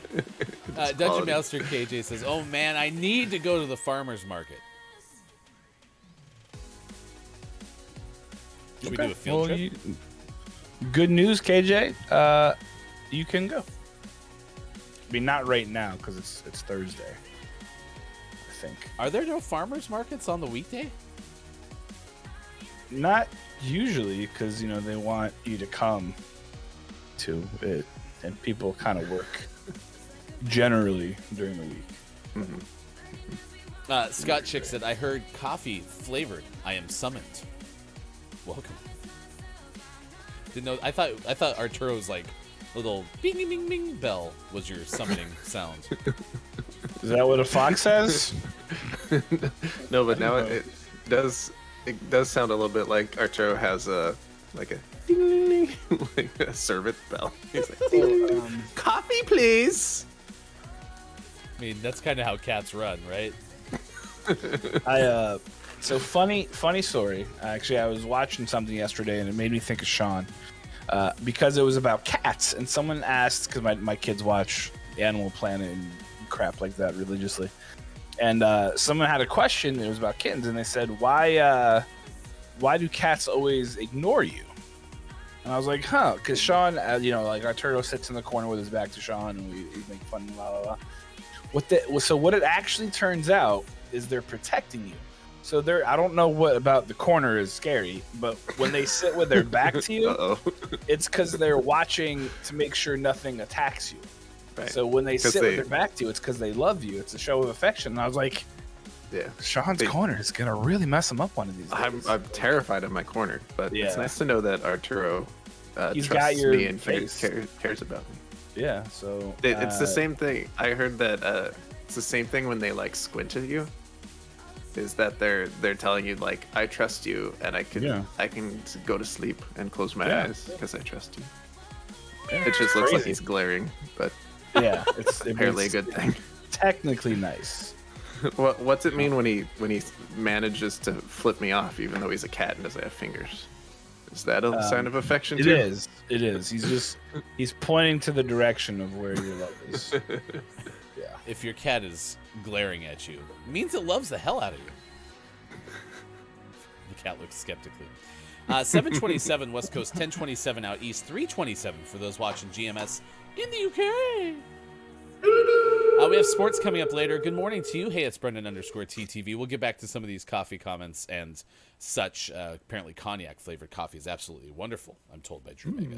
But right now, today is No Housework Day, National No Housework Day. So we are going to give you 10 things to do other than housework. This list literally seems like it has infinite possibilities. As long as housework is not on this list, it could be anything. I hope it is, just because. April of 2019, Allison Cade wrote this for meatfabric.com. Parenthood is hard, says the opening paragraph. Never-ending list of housework and chores seems to be one of the most pressing. There's always something that needs to be picked up from the floor. There's laundry, etc. So let's give you 10 things busy parents should consider doing instead of housework. Apparently, this only applies to parents. Here we go. 1. Sync your breath with your spouse.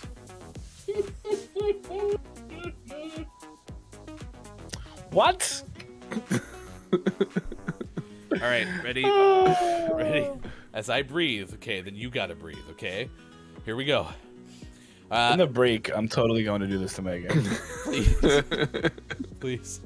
All right, this is an explanation, especially the first sentence says, okay, it sounds a little weird. Yeah, you think? It does sound a little bit weird. But try giving your partner an extended belly-to-belly hug without talking. Belly to belly hug. Isn't that just a hug? That's a hug. Or you can give them a belly to belly suplex, and that works too, I guess. This will sync up your breath. You're supposed to continue to hug until you both feel relaxed. The parts of our nervous systems that determine connection are primitive, explains John Howard, who's a relationship therapist.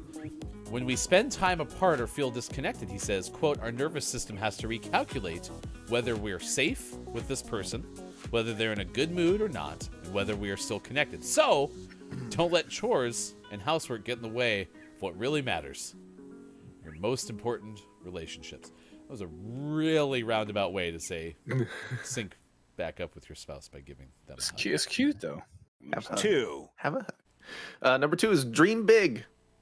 Get out of your daily grind and take a moment to remember your big picture goals. Take a few minutes to write down where you want yourself, your family, to be in 1, 3, 5, or even 10 years. If you have time, turn it into a vision board and include your kids. Hear them out on what they want to accomplish in the short and long term. Great. And then belly to belly hug. 3. For 3 hours. Number 3, write an ethical will. An ethical will is like a love letter to the important people in your life. What family stories do you want to pass on? What morals and lessons do you want your kids to cherish? This doesn't have to be morbid, even though it sounds like it. You can leave this letter for them in a vault somewhere. Oh my god. But you can also share it now and turn it into a conversation today. Definitely more meaningful than vacuuming the living room. Then afterwards, you could try and have a living funeral, too. Those are always a blast at family gatherings. What the? 4. This list is deeper than I imagined a list. Yeah, no, same. National No Housework Day to be. Number 4, Rocket League. Play some Rocket League. After you've reconnected with everyone, just play some video games. It's fine. The reality is, because I still have not written a will, and I have children, that's very irresponsible of me. We should do that. Number 4 is write a last will and testament. If you don't have one, it's a good chance to get ahead and create a will. Not only does a last will and testament dictate what should happen to your belongings, it also is an opportunity to tell who should look after kids if you're a parent. Again, this is apparently meetfabric.com, a parent-related list. In fact, Fabric lets you write a free online will, so you can go to this website, write a will. Easy checklist of steps to make it legally binding instead of doing dishes. Like how they keep fighting a chore or something. Like, yeah, instead of doing this, do this. Protect your family's future, damn it. 5. You can either do your dishes or think about when you die.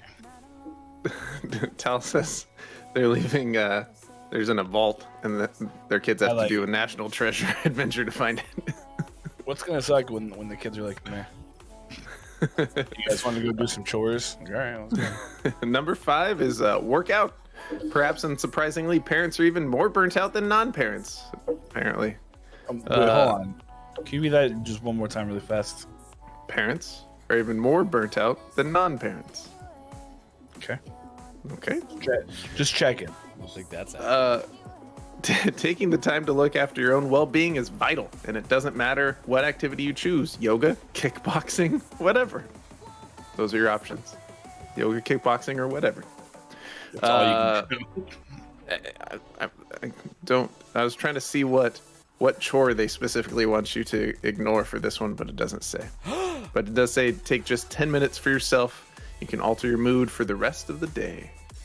In all seriousness, you talked about this a lot on the show as a doctor. Moving for even just 10 minutes instead of 0 is good, and I have found that in the last month plus that when I do this, it's accurate. So Yeah, they're right.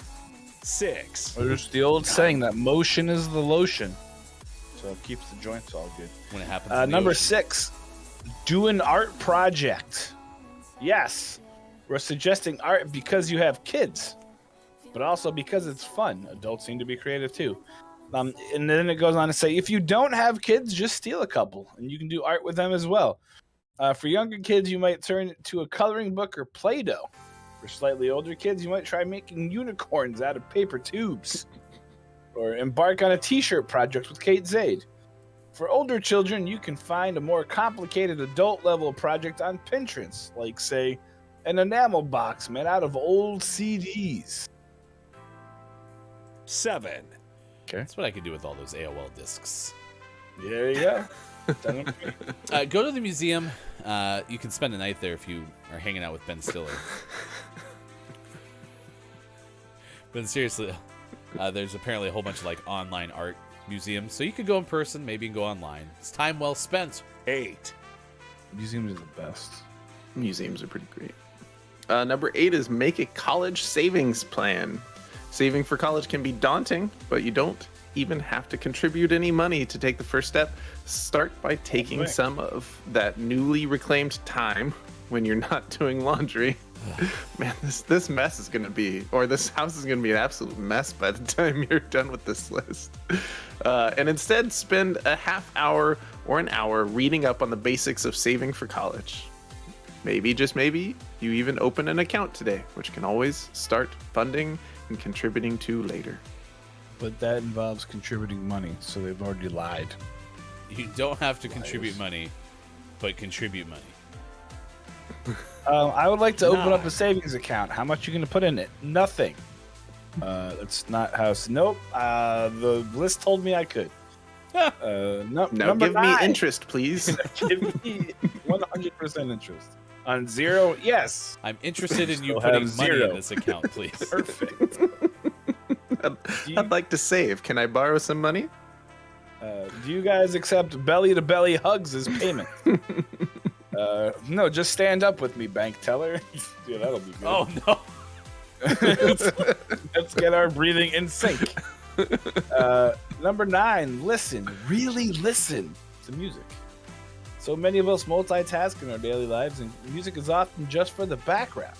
But studies show that multitasking isn't actually great for us. If pausing your day, putting on headphones, closing your eyes, and just listening to music for 10 minutes seems impossible, think of it as musical meditation.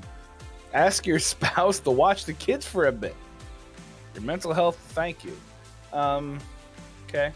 So whenever I apply for a job now and they have like multitasking on their list of things you have to be good at, I'm going to tell them it's bad for you. And instead of multitasking, we should just listen to music together. And have a nice big belly-to-belly hug. 1. Then they'll hire 0. Bake something delicious with your kids. This headline would like to emphasize is you're supposed to participate together, not take your children and then bake something delicious with them. Okay, this is not a Hansel and Gretel type situation. Wow, that went somewhere. let's all have some fun in the kitchen, working together to make a regular baked item. So, fine motor skills, fractions, math, and even just reading instructions out loud is some of the benefits of baking together with your children. Okay? Please don't bake your kids. All right, there you go. Meatfabric.com. That's a blog. And in all seriousness, there was somebody who streams who talked about minor IRAs. So if you ever do have kids who you need to give money to for savings, apparently you can open up like custodial IRA accounts for them. And then they have that when they grow up. Might be interesting. A good choice other than the college savings plan in case, they don't want to go to college. So it's an option. All right, there you go. It's 7:37. That was a list. Thanks for that ride, neatfabric.com. It was I saw another list that had play video games in it. I should have picked that one. At least we have a lot of excuses now to not do any housework. Man, don't do anything. In fact, don't do the dishes. Go in and bake something and make more dishes. Nah, that sounds like a problem for tomorrow, Sean. You just order in. It's fine. I do or throw away the dishes and buy new ones. I do like coloring. I'm not much of an artist. KJ had said, do art by yourself. I do like coloring. Coloring is pretty calming. It's true. It's true. I can't do coloring. I get bored and then do chores. Tal suggests shut up and color. Is that like a game? It's like shut up and dance, but shut up and dance with me. Coloring. Yeah. All right, let's go ahead and do this next news story. Mike is tracking a whole bunch of stories throughout the course of Gaming Morning Show, and right now it's time to see what Mike is tracking at this hour.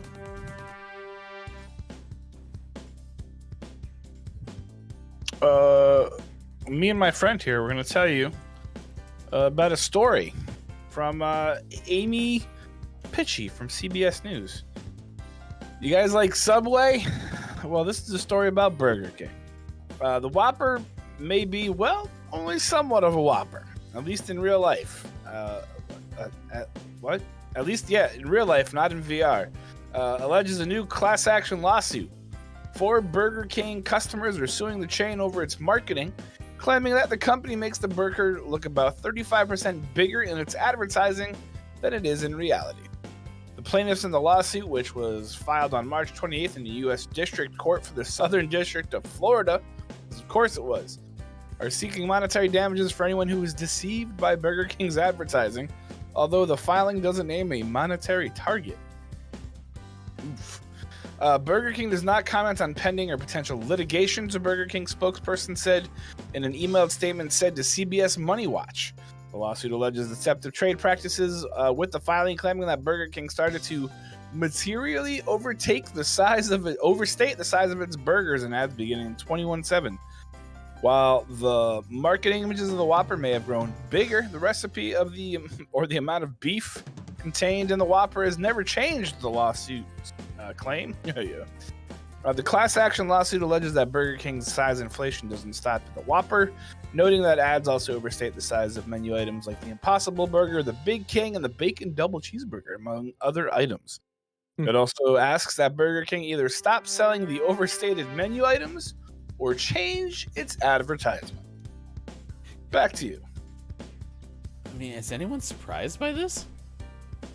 So I remember back in the day, there was a show on HBO for like kids. It was like sciencey stuff. And one of the episodes, they talked about advertising and how they make how they actually do advertising, like how the cheese in a lot of those like pizza commercials is actually glue. They like the way they like cut and present the burger. I mean, it's all what it does, right? And they just kind of they're like, I got nothing. I want more food. It's like the people who sued Subway because it was only 11.5 inches instead of 12 on their foot long. But yeah, I mean, it's not surprising, and it's not going to change. It's not going to stop, and guaranteed, a judge isn't going to rule in favor of these people. And to answer Jumega's question, no, they don't have anything better to do with their lives. Florida. They're probably retired. This is a very calming setting for a Rocket League game. It is. Nothing's happening. I really enjoy it. But are you in the game, Mike? I'm in a picture of the game. Okay. Because that's apparently who we're waiting for, because everyone else is in the arena. Oh, cool. Yeah, no, I'm like in the arena. It's very serene. There's birds. So can you see us? No, I don't see anything except for the beautiful arena. Because you have a check mark by your name, so it's like you loaded all the way up to the point where your car plops down on the field. Nope. I'm just sitting here, getting ready to give the screen a nice belly-to-belly hug, synchronize our breathing, and I'm looking over at Hefty Goof. Hello over there. So is this our meat? Is this our meat fabric Rocket League game? Yes. Are we supposed to be taking a moment right now? Oh. All right. The only thing I could do. Oh, did you all come out too? Nope. Oh, I left the match. So you guys. All right. We'll try to win this one with your replacement, Seatown Striker. What's my new name? So here's the thing about the food, right? As it is, so last night on After Dark, Papa Paul's was on, and we played a game called Canadian or Not Canadian. And in research for that, I was Googling, like, what is uniquely Canadian? And one of the things came up, like, what is uniquely American that isn't in other countries? And one of them was food size portions. And I remember this, my best friend Nate, who I talk about often from New Zealand, who comes over, he is always in awe of how big our food portions are. Like, he orders a medium or a small from like any fast food place, because he's like, back home this is like a large. And whenever we go out to eat, he always gets like a to-go box right away. So he's like, this is like 3 days worth of food. Like, I could feed my family with this.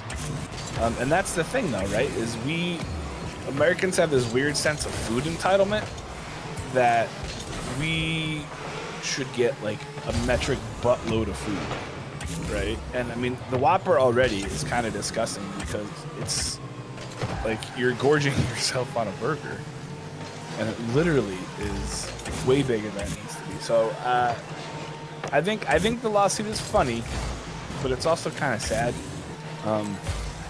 The new American dream has become like sue. What can you get from suing somebody? And honestly, to me, it kind of seems like this falls within that category. So, whatever. And also, it's Florida. No offense, Florida, but yeah, obvious. Well, I think there's a whole bunch of places that would complain about food advertising because, like you said, you know, it's artistry, right? Like, I know many people who do like food photography and stuff, and it's no different than any other form of advertising. You're going to make whatever you're advertising look as good as, you know, humanly possible. Yeah, you're not going to show the actual product. Yeah, and especially fast food. Yeah, I think, you know, I don't like fast food burgers because they almost always come with sauce, even when you try to not get them with sauce, which, you know, is obviously a me problem. That's a slather thing. But I remember like seeing like the quarter pounder with cheese from McDonald's, and it didn't look appetizing to me. And I think, and when I was a kid, and so I think that stuck with me, even though I completely acknowledge, like, I'll eat a sausage McGriddle without a second thought. So don't get me wrong, I'm eating some real garbage because it's delicious. So I'm just surprised, I guess, because I've already gone through several stories in my lifetime of people suing because the item didn't seem like it did on TV. And I just figured at this point, like, can you not even file it anymore? Right? It's like you go to file this kind of lawsuit and they're like, no, it's proven. Like, yeah, we know. Like, thank you for bringing it to our attention. That's the thing that surprised me. Hi, welcome to America. Have you ever been here before? This is just kind of what we do. Yeah, and it's super weird, right? Because people all feel like they have something like, yeah, we got them, suckers, we got them. It's like, no, you didn't. It's not. It's the same. Sorry. Yeah, we all know at this point, like, you're not gonna get the crazy great thing you think you're getting. I mean, that's not how it works. You mentioned like a new American dream as the lawsuit thing. See, I didn't get the sense that was still the case. So I don't have the same perspective on that as you do. I was more surprised just by the lawsuit in general because it just didn't seem like that would be something that people would still be surprised by, I guess. And maybe I am closer to advertising because that's kind of been a part of my life professionally too. So maybe that's just something where it's like, oh yeah, like if I were to look at Sean and be like, Sean, do you know that this food clogs your arteries? Sean would be like, yeah, duh. Oh, who knew? Sure do. Known for a while. Drew Mega says, now I'm craving a Whopper though, so. I mean, don't get me wrong. It's advertising even in lawsuit format works. Yeah. But no, I don't get. I'm not surprised anymore about anything relating to lawsuits because honestly, it just seems to turn into like, Easiest way to make a buck is to do this. And you know what? I feel like they might actually have a leg to stand on. Because I mean, if they get somebody who argues it the correct way, like, they could potentially walk away with a little bit of cash. But And our that's lawsuits, really, really crappy. the easiest way to get a buck, don't they cost a lot to get through the process? Not if you get a whole bunch back. Is this a class I could see action, them or was making this a individual lawsuit? So there's 4 people. So it's technically a class action lawsuit. But unless it turns into like a big... So this is what it's going to be, right? They are going to take this to court, and if this passes, they might open it up to more people and be like, you got a Whopper between 1997 and 2017. You might be eligible for 64 cents. But what happens is the original people named in that suit are going to end up getting more money. They can take a larger chunk of that pie, so of that Whopper. So I mean, there's a chance that the people who originally bring this can get quite a bit of money. So, but honestly, who really knows? So We should try to find, if K-Lab was around, we should try to find the last time this lawsuit was brought in a very similar form and see what the outcome was.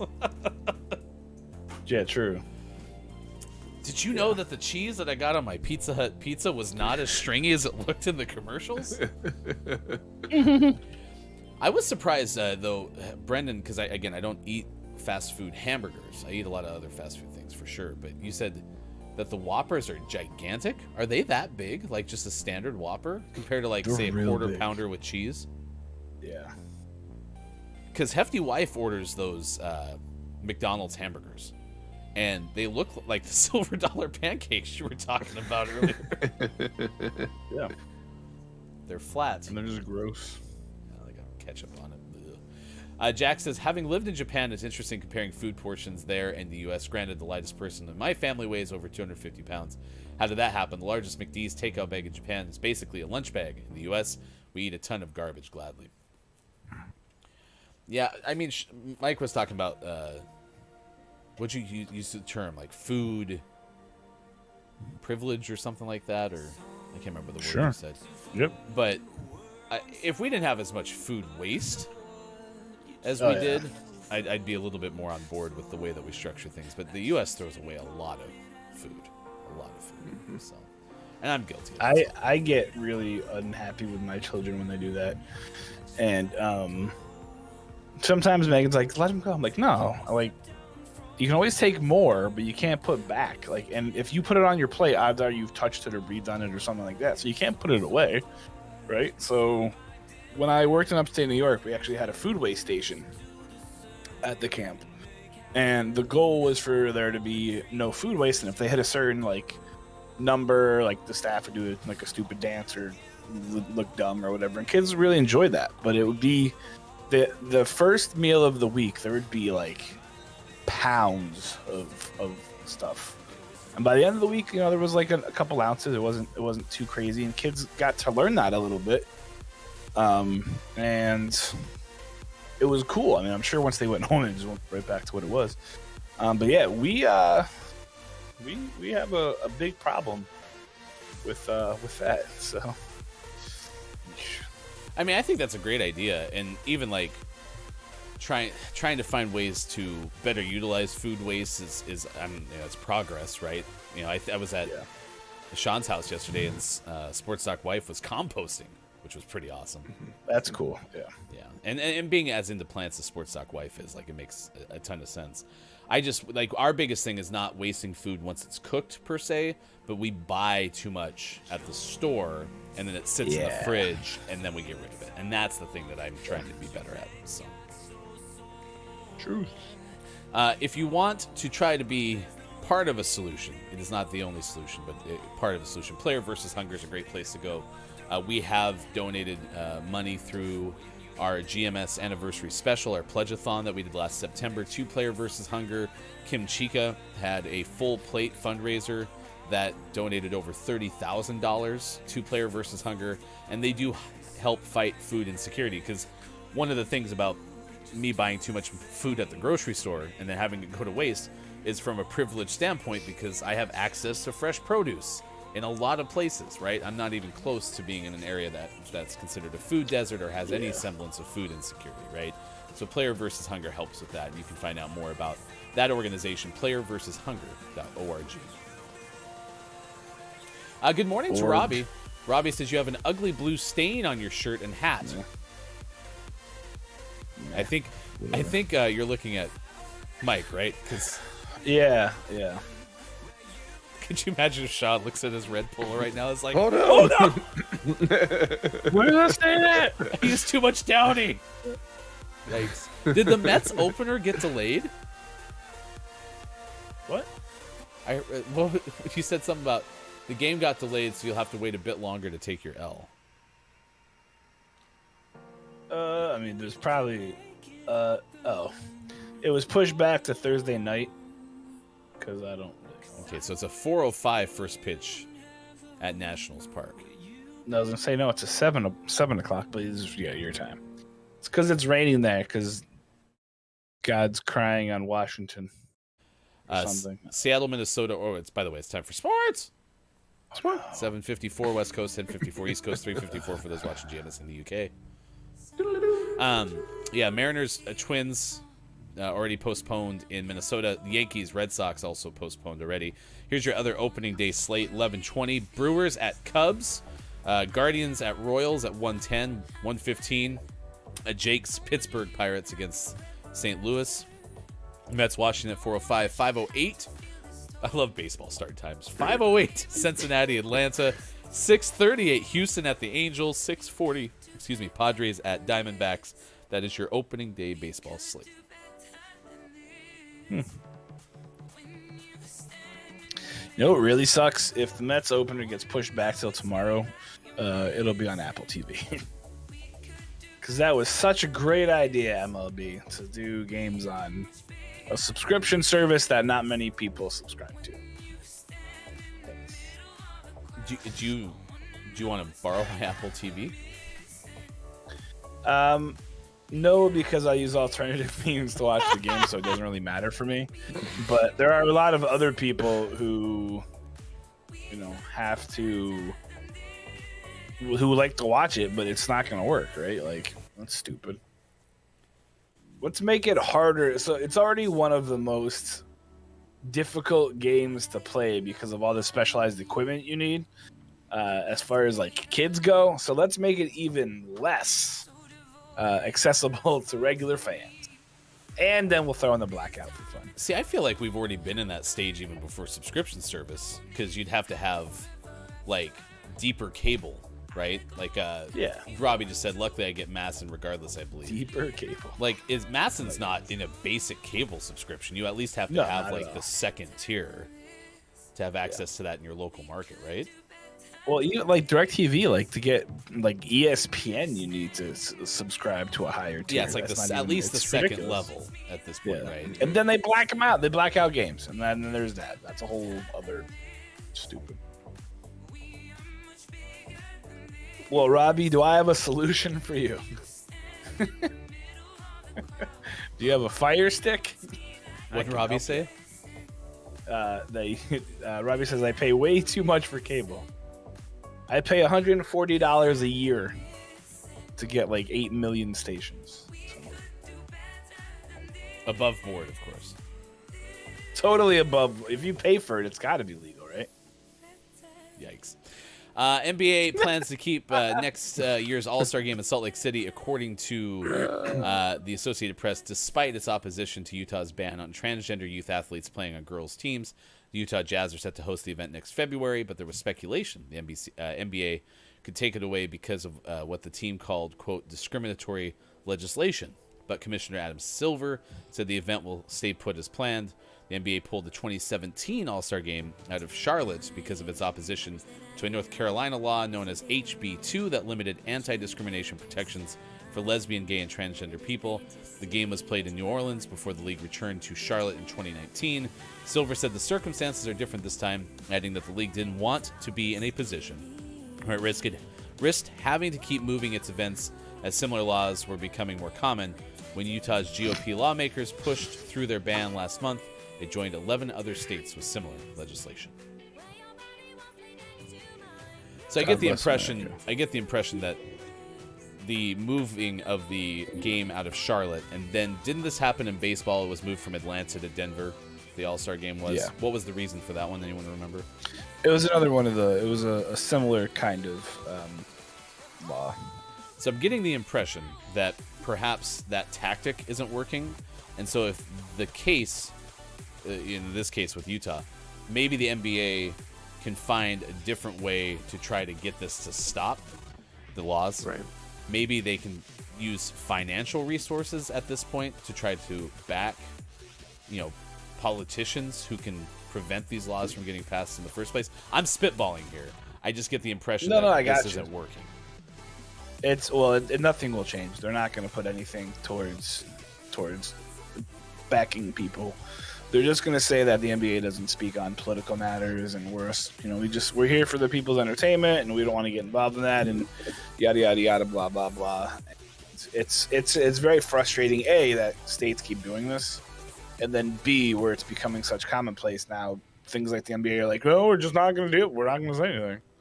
But isn't the NBA getting involved in, like, they're being more vocal about movements like Black Lives Matter, right? Like they're being more public compared to like the PR days 5 years ago, right?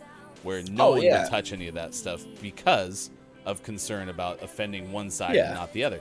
So if they're taking more stances like that, I think that they would be more inclined. I just get the impression that moving the All-Star game from one city to another no longer works. Like it's money. Maybe the key is to just never award those games in the first place, but I don't know how you project that either. Buy an island, build a special stadium, and just do everything there. And I'm gonna admit, maybe it's the cynic in me, I don't know, but I think the only reason that they were as invested in the Black Lives Matter movement as they were is because everyone else was. I don't think that they would have led the way. They would have, as it was, they were fining players for wearing BLM stuff up until it kind of became commonplace. So, again, maybe it's the cynic in me. I don't know, but I think for them it was kind of like, well, everyone else is doing it, so let's we don't want to seem left out because NFL was doing it, MLB, MLS, everyone was. So they're like, all right, cool, let's do this. And, I don't know. I just think that they need to do. I don't know. It makes me crazy that all these, old rich white guys that own these sports teams are not willing to use their money to help positive change unless it benefits them as well. So, because if you notice, they started selling a lot of licensed Black Lives Matter gear. So they were getting their piece of the pie too. Robbie says they invested because LeBron said he wouldn't do bubble games. Otherwise, a bunch of players said they would join the bubble in 2020 if they took a more active stance. Yeah, ROI is a reason that billionaire sports owners are billionaires, right? Everything that a good capitalistic businessmen and business people are good at is trying to figure out how to make the most profit, right? Yep, that's their job, right? They're not there to make a change, they're there to make a buck. So. And we were talking about this kind of with the Burger King lawsuit thing, right? Where it's like people are continuing to do lawsuits if you're looking at it from the perspective of like, hey, we're trying to get rich. Mm-hmm. If the purpose can lead the financials, and enough people like that idea gets critical mass. Yeah. Which I don't know how long that's going to take. I think that's the best way that there's a chance we can see a shift in some of the capitalistic principles that we've set up, at least in the U.S. So, We're going to need to start allowing minority owners before a lot of that stuff happens. So it's not set up for that to happen, unfortunately. Yeah. Yeah, I mean, we've talked a lot about this even with our show, right? Like, there's an opportunity with GMS to do things like merchandise that we could easily start selling, people would start buying, and we could start profiting. And our attempt to try to do that is in a way where it can benefit from like a purpose ahead of how it could benefit us financially. And I think that that's kind of the stuff that even at our level, where we're just over a year old, if you start putting that purpose, like if you have a sports ownership group that buys, say, the Broncos are up for sale, the Denver Broncos, right? And they're like, hey, we're going to buy this team not only because it's a good business, right? We're going to buy this team because we want to use it as a way to make change, probably starting in the Denver community and then moving outward. Yeah. And I have no reason to think that that's going to be the case. But that's the kind of thing that I think organizations have to start with at the beginning of their DNA. So, because otherwise, it's just easy to sell stuff. I think it's more than organizations. I think it's a league issue. The league needs to be like, we need to identify people and stop making it just a whoever will pay the most, and make it who can actually, embark change. And the thing that sucks, I mean, like, look at the Timbers, right? They're an organization that does a lot in the community. Their community programming is great, but we just went through the thing with Andy Polo and with the Thorns, where the team covered up domestic violence and the team president being an a-hole and saying some really derogatory stuff towards the female players, and then sweeping it under the rug.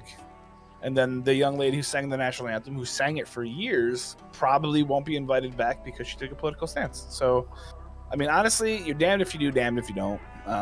But it has to be a league-wide change, you can't just say, like, let's hope that minority owners get in here. The league needs to search out some minority owners and say, look, it's not about top dollar. It's about, let's make a stand and do something positive and make sure that everyone is represented, not just rich old white dudes. All right, it's 8:05. Unless you're Mark Cuban, that guy's great. I love Mark Cuban. Madison Shanley is who you're talking about with the Portland Timbers anthem, or the Who Knew t-shirt, or You Knew t-shirt, excuse me, at the beginning of the anthem a couple weeks ago, or is that just last week? Might have been just last week. So, all right, next hour we will do GMS Puppet Pals Mad Libs Theater. We'll also have takeaways that were pretty okay, clip of the day, and we'll send you somewhere if you're watching on Twitch. Thank you again to Prickly Virgo for the raid today on Twitch, and everyone who's joined us through the course of the morning. We'll come back with more Sports Gaming. Look, it's Michael Hefty Goof on Gaming Morning Show. Facebook Gaming, Twitch, YouTube, Twitter, GamingMorningShow.tv.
Like a scene from a movie. Let's make it juicy. Like a scene from a movie. Let's make it juicy. Like a scene from a movie. Let's make it juicy. Like a scene from a movie. Let's make it juicy. Scene from a movie. Let's make it juicy. Like a scene from a movie. Let's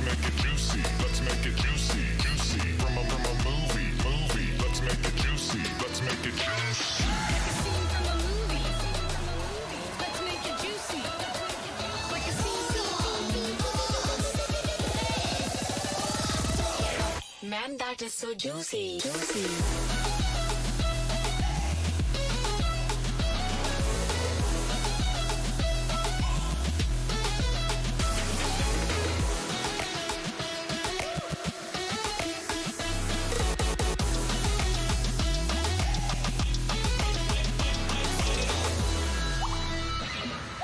Wow, incredibly juicy.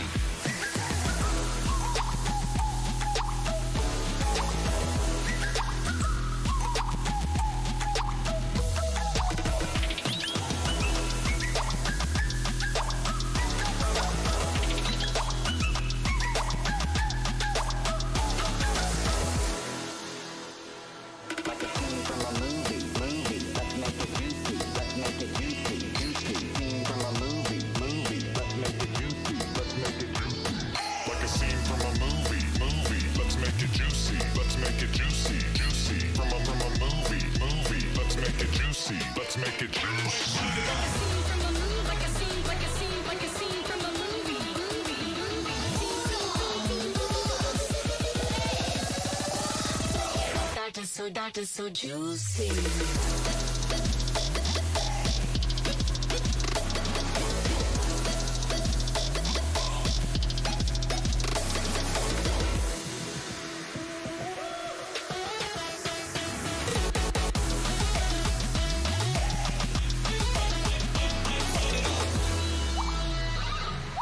Wow, incredibly juicy.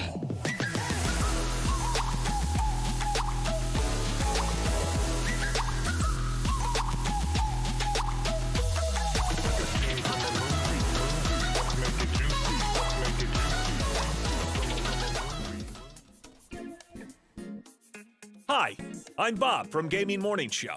You know, the voice from the box. As the proud owner of an amazing voice, I, like many of you, am familiar with the amazing voice of our friend Austin Attack. Her very popular music is available as a points redemption on her stream at twitch.tv/AustinAttack12.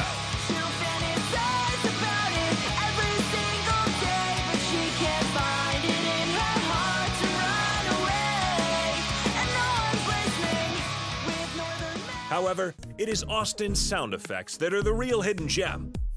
So today, we are offering you the greatest sound effects ever created by Austin Attack. Previously, these individual sound effects were only available for easy in-home playback by searching hours of VODs. But now, thanks to GMS, you can listen to these one-of-a-kind sound effects with our special edition 16 CD, 35 cassette tape, 1 Laserdisc set. For the first time, you can own Austin saying, "Beach." Beach? Plus, who can forget Austin makes a car noise? What sound do cars make? Vroom, vroom. Or that time that Austin tried to make the noise a dodgeball makes. And then like a ball, like, like. No. I was trying to make like a dodgeball sound. And if you order now, we'll include the best of Grimm sound effects at no additional charge. Oh, yeah? Hi, Grimm. Get the best of Austin Attack's special effects collection by sharing random cat pictures in our Discord. Please keep in mind this collection is fictitious, and you'll never actually receive anything, except our love. And isn't that better anyway? Order your collection. Austin Attack. Songs for the beach. Beach. By calling 555, put it on a pancake, or visit our website, gamingmorningshow.tv.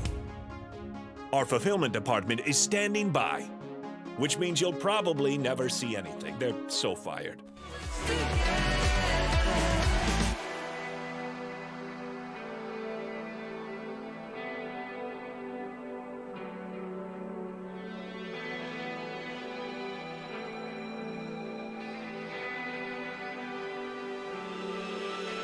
Coming up on Gaming Morning Show, we play 5 questions. No. Coming up on Gaming Morning Show, GMS Puppet Pals, Mad Libs Theater, and GMS Morning Gaming Renews. Get ready for your takeaways that were pretty okay, and the clip of the day. Find GMS on Facebook Gaming, Twitch, YouTube, and GamingMorningshow.tv. Time for hour number 3. Right now. Morning.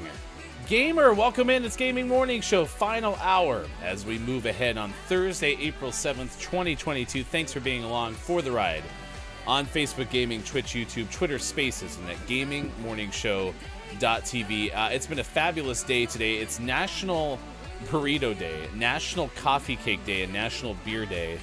So I get to go over to Sports.Gaming's house later because Sports.Gaming is going to make a breakfast burrito using a crepe and coffee cake. It's going to be delicious. Like, I want it now. I want it now. I want it right now. 877 cash meow. All right, Mike is all set for opening day. That's our topic of the day. We're asking you, how do you think your team will do this year? And if you don't have a team, just let us know. We can assign you one. It's like a court-appointed attorney. Downs, you get the Tigers. Detroit. I would love to go to Comerica, or whatever it's called now. It's probably changed since it was open. But all baseball stadiums, I feel like, changed more often than other stadiums, but that could just be like yearly deals. Maybe. You're not far off. But we've been wondering, is Mike going to come out in a full Mets uniform? So, did you get changed? Do you have the full pants and everything? No, I don't have those anymore. I used to have them when I played baseball, but I don't have them anymore. This is where I need to flip-flop you two.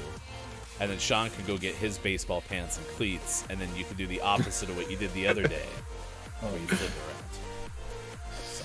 around. I do know where my pants are. I also know where my cleats are, but that's in the storage space. It's a lot of work. Not getting those. It's also National Girl Me Too Day, National No Housework Day. We shared a whole bunch of good things you could be doing with your children, or maybe have to go borrow some children, apparently, because it only applied to parents. It was weird. But we told you a whole bunch of things you could do instead of dishes. It's Tell a Lie Day, World Health Day, and National Making the First Move Day, as well as International Beaver Day. Them and those silly tales. Beaver. According to the Beavers, Wetlands, and Wildlife Facts website, there are now 10% or less of North American beaver population, or we have now 10% or less of what we had prior to the Euro-American colonization. A much smaller percentage of the original Eurasian beaver population remains. As beavers were eradicated in past centuries, their dams no longer filtered silt from streams and keep water on the land longer, and beavers were wiped out. The majority of wetlands were drained, and waterways became disconnected from their floodplains. Rivers became more like canals or sewers, leading to today's problems with water pollution, erosion, and escalating damage from regional floods and droughts. So help people learn about the amazing beaver. On April 7th, International Beaver Day is a fine time to hike to a beaver pond, arrange a display of books in your library, show a beaver video, and or otherwise spread the word about nature's engineer. Beaver video. Also, they're great woodworkers, we learned earlier. Yeah. Great. They're so good at woodworking. The table saw abilities of beavers, just top notch. So. Also, did RHS Jack summon pickle feets? Talking about the Portland Pickles? Yeah, that was fantastic. The Good official work. mascot of the Portland Pickles, Pickle Feets. We do have GMS Puppet Pals coming up next. It is good to see the Final Hour crew. Welcome in, Final Hour crew. So stick around for that. That's on the way. It is now 8:17 on the West Coast. Good morning. We have RHS Jack along with us this morning. A warm welcome for our Final Hour crew ambassador. Hey, it's Brendan_TTV. Brendan will be streaming later today on Twitch, so be sure to check that out. You can find it at Brendan_TTV on said platform. Also today, Dungeon Meowster KJ is with us in the final hour crew. It's good to see you, KJ. Thank you for being here. Hello, FHC. We've had Chris M.E., mayor of the internet, Who is probably in the shower. check in. As you mentioned, Pickle Feets is with us this morning as well. I am JF Downs, who's rooting for the Tigers, ? Robbie's been with us throughout the course of the morning as well. Tal was here first this morning with the pre-show crew. And if you missed it, we opened up the show with a just chatting Twitter and Twitch pre-show crew at 5:40 a.m. Pacific time. So if you want to be part of that tomorrow, be sure to join us at that time. We'd love to see you for sure. And many, many others. Everyone who's here with the FHC this morning, is good to be here with Gaming Morning Show. Hello, FHC.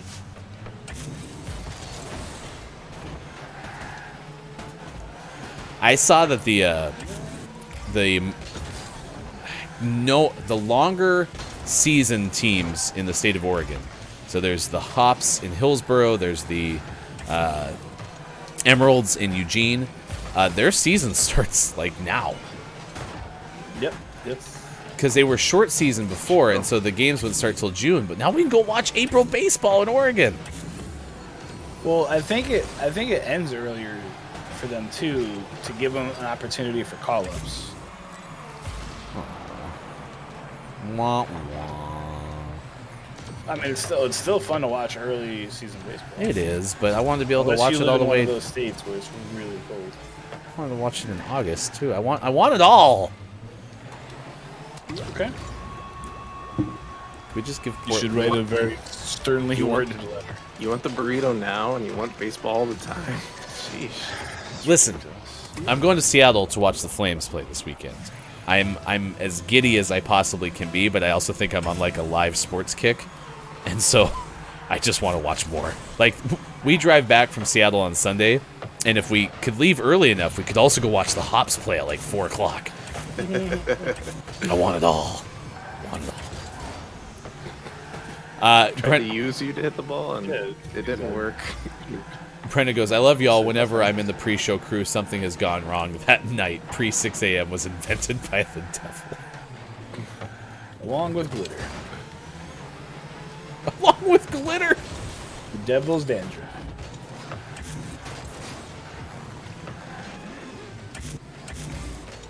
Don't get started on the devil's lettuce. Oh, gosh. So I don't know if that's legal in Florida, but man, it was everywhere. My daughters kept being like, I smell a skunk. And yep, they're all over the place. Lots of skunks. Skunks are native to Florida. Yep, they're in the Walmart, they're in the Target, they're in the weird souvenir shop, everywhere. Which actually, you know what? I think I need to file a lawsuit. There's all these shops right by Disney World, and outside they say 99-cent mugs. But we'd be like, hey, where's the 99-cent mugs? We're like, oh no, that used to be it. We haven't done that in a really long time. We just haven't changed the signs. Mother of pearl. I want a 99-cent mug. I'm gonna sue you. How big's the Whopper?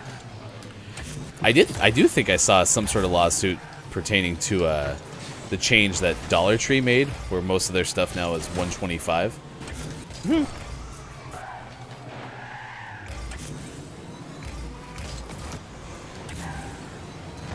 Speaking of like discount stores, there's a battle raging in Georgia right now. As we were heading down, I noticed there's a store called Everything $8.99 or Less. And we got about like 8 miles down the road, and there was a store that said Everything $9.99 or less. So I think they're battling each other to see who can get like, you know, they're like, oh, this one said $9.99. Let's be $8.99. They're like $7.99, $6.99, $1.99. Everything's free. You know? That's like the something about Mary bit, where it's like 8-minute abs, I'm gonna make 7-minute abs, and then Ben Stiller's like, well, that's great unless they make 6-minute abs. He's like, no one's gonna go to 6 minutes. It's ridiculous. You can't even do this in 6 minutes. It's crazy.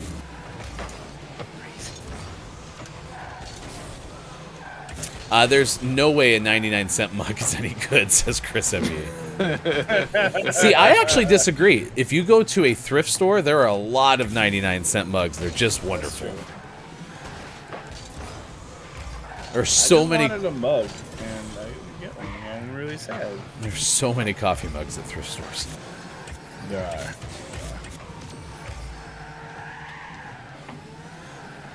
are.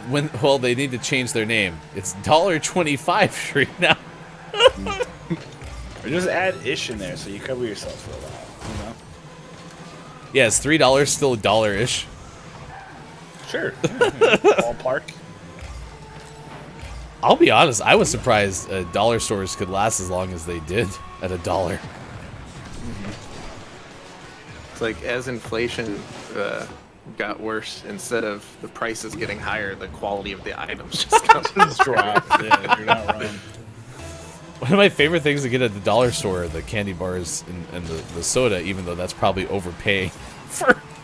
Because you go to like a grocery store and get like a 6-pack of soda for this amount, but yet I'm going there and paying like $1.25 for it. But it's a good deal because it's only it's usually $1 or $2.50 in the store. Even though if you buy them in bulk, you get a great deal. What a deal. What a deal. There you go. Hey, we're one of life's winners. That's not bad. I don't know if we've won many Rocket League games today. You are one of life's winners. So I'll take it. Take it. Ew, I got the gross teeth wheels. Did you equip them? No, but I can. Do you want to see them? Yeah, I don't know what you're talking about. Because the wheels that I have on my non-for-air car are pretty cool. No, they're part of the Rocket Pass, and I've seen them coming, and now they're here, and they're gross. Let me find them. How did I lose you, Mike? So many wheels. Yeah, so these are the wheels that I thought you were talking about. The ones that oh god. See? Oh, ugh. wow. No. See, yucky, gross. How many cans? It's gross. I don't like them. Cool. I'm gonna stop it. Turn them off. Yeah. Okay. Go back to the ones. Yeah, the ones that are on Mike's car in the foreground there. That's. I don't like it. I gotta close my eyes. Those are better. Those are better. I'm trying to get to a screen where I don't see them, and I'm having a really hard time. All right, it's 8:25 West Coast time. It is 11:25 out east. It is 4:25 for those watching GMS in the UK. Coming up, we'll tell you about a balloon that caused a power outage to thousands in mid-Michigan. So that story is on the way on this edition of Gaming Morning Show. Balloons. Thousands. There's always balloons that, like on the ceiling of like gymnasiums. I was at an event Balloons last week for worst. my daughter, and it was just still up there. It was probably there for 2 years. Not really. Balloons suck.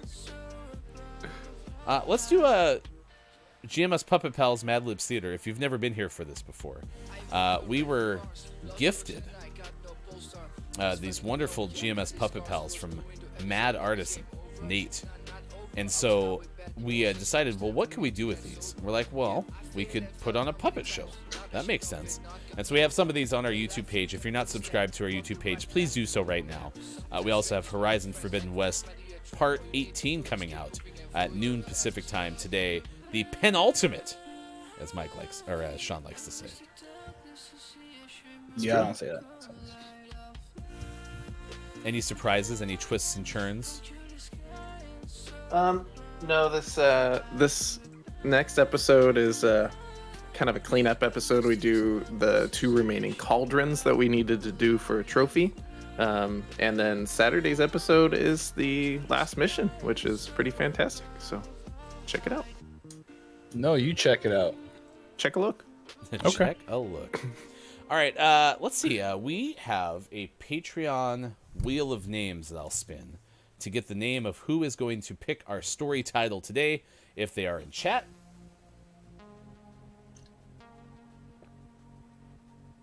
It is Chris M. Yee. Chris M. Yee is here in chat. Last we checked. So if you're not too much in the shower, if you're willing to give us from these choices, if someone would specifically mention Chris M. Yee really quick, here are your choices as you will go ahead and transcribe for us. The latest dance craze. A Night at the Carnival, or Street Beat. We need one of those as our selection. Beat your street? Beating the heat.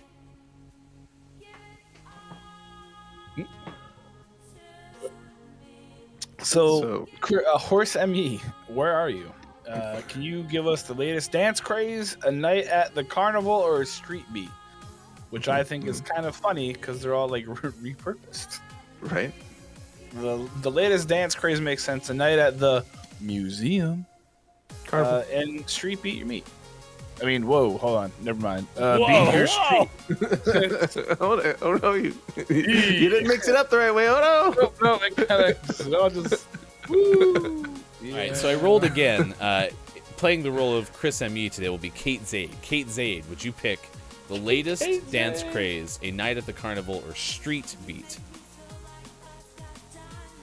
Also, I just noticed, Kate, I didn't change my shirt. It's the lighting. It makes it look a little different. Yeah. Just a little bit, though. Not too much. Just like, it's like that whole, remember when there was the discussion about is it blue or black or gold or mauve or whatever the color was? Mm-hmm. Dance craze. We've got a dance craze. All right, start putting your words in. We need an adjective. Let's see if we can find any up here. Adjective. Mummified. A place. Dollar Tree. Dollar General.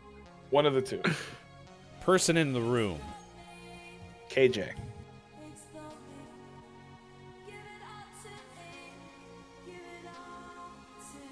Verb ending in ing. Quilting. Now.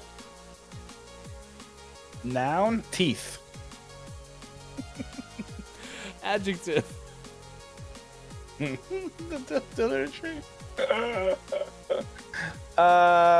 Adjective. We'll go with.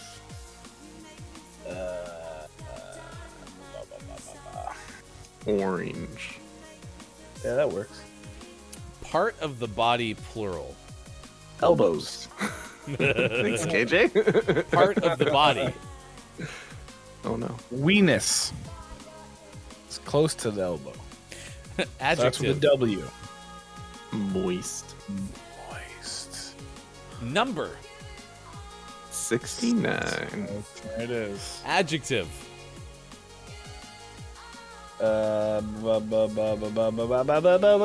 Beat. No, that's not really adjective. It's a verb.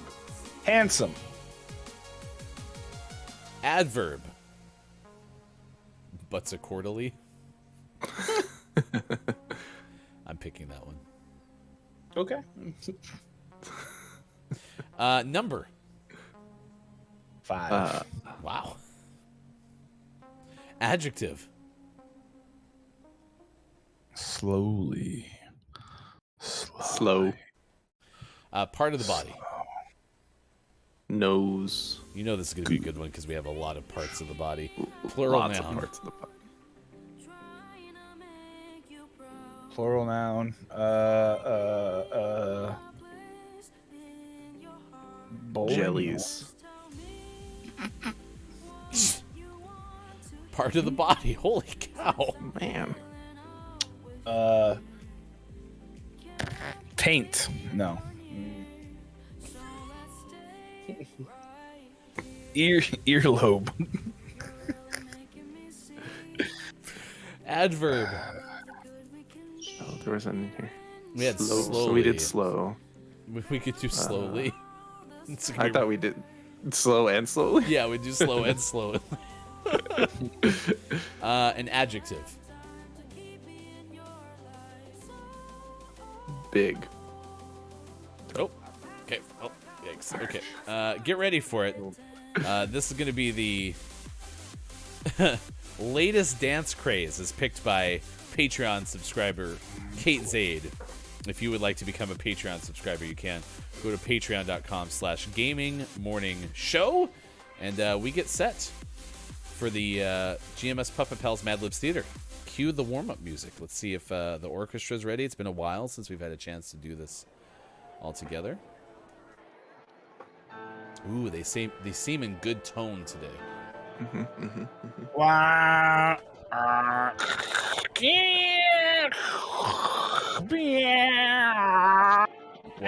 are they warming up on a CB radio? I thought someone was starting their dial-up internet. Connected to the internet. Mom, get off the phone! All right. Everyone seems like they're me. Yeah, the scales are good today. Scales are good. Okay. No one peek around the curtains. Okay, we wait till the show starts. Okay, no one peek.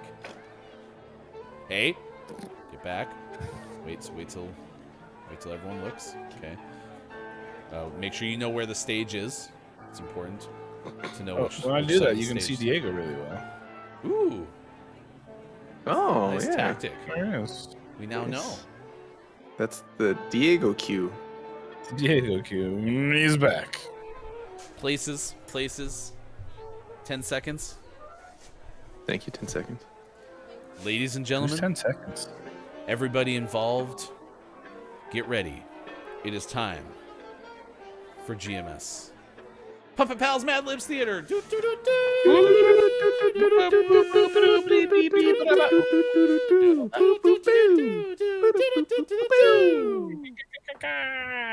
and action.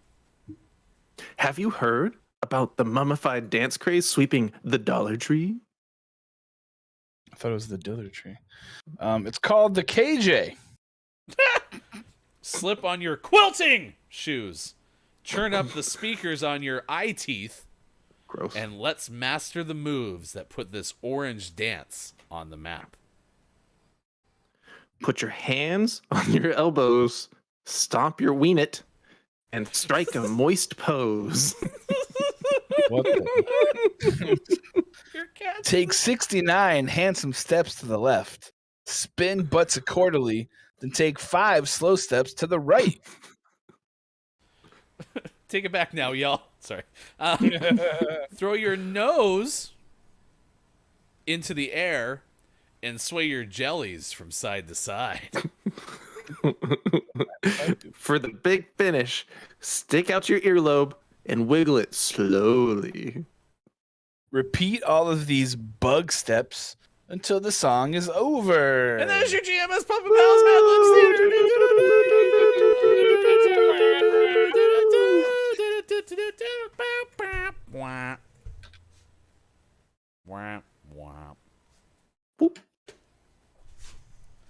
Do the KJ. Do the KJ.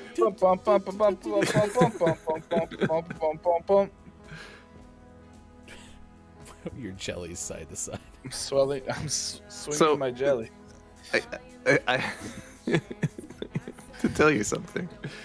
During that, Arturo got on the desk. I don't know if you noticed his tail swaying from side to side. He stepped on the keyboard and typed something. I'm going to just hit the enter key. He typed KJ.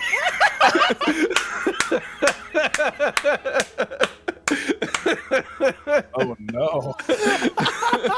Oh no. KJ!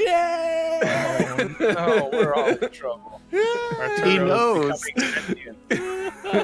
Maybe it was Skynet. That's great. I mean, he didn't capitalize it. The shift key's way over there. He wasn't yelling, he was just talking normally. Yeah, that's fantastic. Good job, Arturo. You're hired. And that was honestly right about the time whoever had that line did the KJ. So, wow. Wow. What timing, Arturo? Arturo, can you write cynical? Clinically acclaimed. Very impressive. Right meow. Yeah, turn up the speakers on your eye teeth, though, now having seen your wheels in Rocket League. No, please no. Nope, don't like that. Not at all. Yeah. Sweeping the Diller tree. KJ says, I would prefer that you don't slip on your quilting. You're quilting shoes. Do you wear special shoes when you quilt? I go You don't, barefoot you because should now. I quilt with my toes. That's a talent. Yeah. Mike really did the earlobe. It's part of it. See, the KJ makes me think of there was a Simpsons album back in the day. Like they made a CD, and there was a song on there called "The Bartman." Has anyone ever heard the Bartman? Heck yeah. Yes, Arturo, I am summoned. I will come over and pet Arturo. Arturo just learned typing and spelling, and you want to throw grammar at him too, Ryan? Wow. Sorry, maybe I'm asking a bit too much. So. Wow, there's some pretty profound lyrics in here. Everybody, if you can, do the Bartman. Whoa, shake your body, turn it out if you can, man, shake it. What? This doesn't even make any sense. If you can. Do the Bartman. Everybody back and forth from side to side. Do the Bartman. Swing your jellies. Side Steve to side. Bartman. Do the Steve Bartman. It's an appropriate opening day joke. Nice work. All right, let's see what Maiko's tracking at this hour. Tracking the Bartman. Just kidding. Whoa. Ooh. Apparently the rest of my new studio matches the room because it's having some issues. Anyway, do you guys know who Dane Kelly is? Dane Kelly was a former striker for the Indy 11, the local soccer team. But this isn't the same person. This is Dane Kelly from Wilkes News 10. It's WILX in someplace. And they tell us the Lansing Board of Water and Light revealed the cause of the powder outage that impacted parts of Lansing and Delta Township. According to BWL officials, the outage that had impacted more than 3,000 customers for about an hour Tuesday afternoon was caused by a helium-filled Mylar balloon that became entangled in a power line on Waverly Road, just south of Michigan Avenue. How ironic. At the time, Ingham County officials urged residents to avoid the area due to fallen power lines. BWL said the power line caught fire, broke into, and fell to the ground. Oh.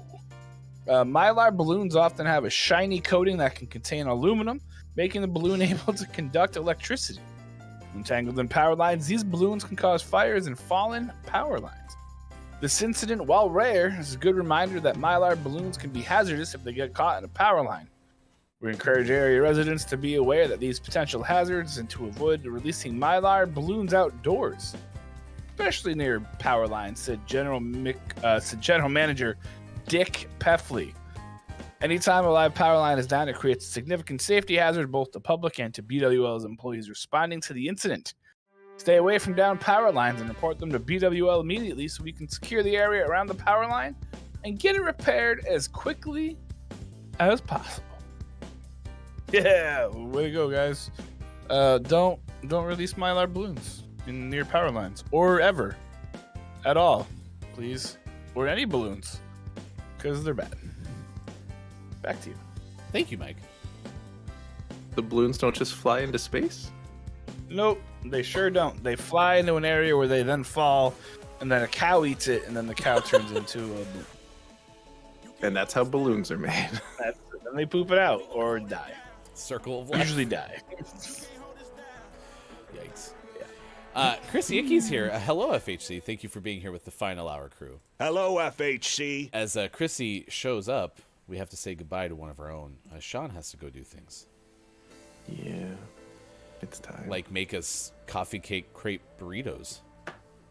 That does sound delicious. Can you drop it off on the way, please? Yep. Okay. You send it to me. Yep. Ooh. Sweet. Oof. Yikes. So excited. But seriously, fun show. And we'll see Sean tomorrow for more Gaming Morning Show. Yeah. Bye, Sean. Goodbye, Sean. Goodbye. If you don't leave, I can't miss you. Goodbye. Goodbye. Oh, it's just... When did your chair become a pogo stick? You don't walk like that? Boop, boop, boop, boop, boop, boop. All right. Okay. And then there were two. It's good to see you, Mike. Hey, it's me. It's me, Mike. It's opening day, Mike. It is. Maybe. Might be tomorrow. Might be opening day. Not fully sure because weather. You're not sure whether or not you'll get to play? Oh, dang, son. Weather? No, yeah, I got it. I caught you. Weather or not. Weather, yep, weather. Did you have fun on GMSF? I've made that joke like a million times, though, as a meteorologist guy. When I was teaching. Really? Nice. Yeah. Did you have fun with GMS After Dark with Look It's Michael yesterday? I did. It was a great conversation with Papa Paws from start to finish. We talked some serious stuff, and then we talked about some Canadian things, and it was a really good time. I enjoyed chatting with Papa Paws. I always adore chatting with Papa Paws, and it's just he had a lot of really great information about mental health as a streamer, and kind of as what happens when your chat is kind of in there, and it was just a really good conversation. He's one of the people I admire most on Twitch, so it's always good to get to chat with folks like that. Quiet I'm Gaming's here with the final hour crew. It's good to see you, Quiet. We had to use that guy to hit the ball to me. We had an impromptu game yesterday with Quiet I'm Gaming, K-Laugh, and Chrissy Icky after we tried to play Fudge Village on stream, and we had some frame rate issues, so we moved over to the Discord. And then we're at a part in Resident Evil Village where apparently it's worth saving for folks who want to watch me get spooked. So we decided to play Rocket League for the final 20 minutes. It was great. Nice. Rocket League can definitely be fun. It's a good time. Brendan's going to check out the VOD. Papa Paws is great. You can find Papa Paws streaming probably today. It's Thursday, right? He should be streaming now. So there you go. You can find out more Papa Paws on Twitch. I know Papa was having some back issues last night, though, so hopefully he's feeling okay. Did I have fun with myself? On GMS After Dark with Look It's Michael? Still a strange question to ask. Jeez. Have you met Mike? I don't think there's a chance that Mike can't have fun.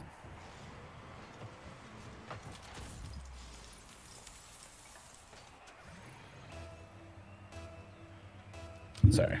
I got excited there for a second. Clyde and I got the backseat and cackle at Ryan. Cackle? That's such a fun word. It's so true, though. Apparently, it's really. Have you tried? Speaking of cackling, have you tried the Fortnite yet with the no building? Me?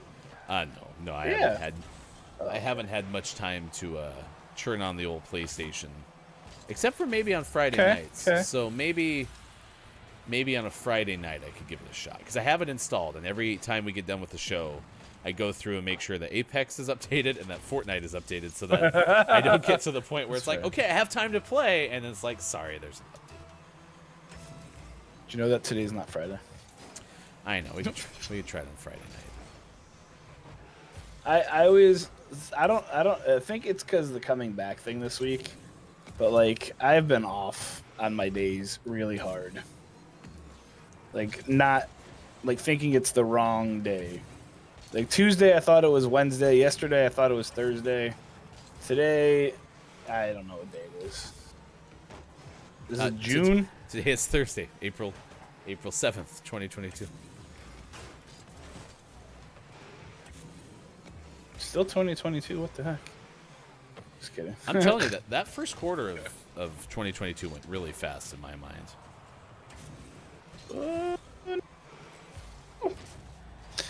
It did go really quickly. It was crazy. This year has just flown by like bananas. Like it's been nuts.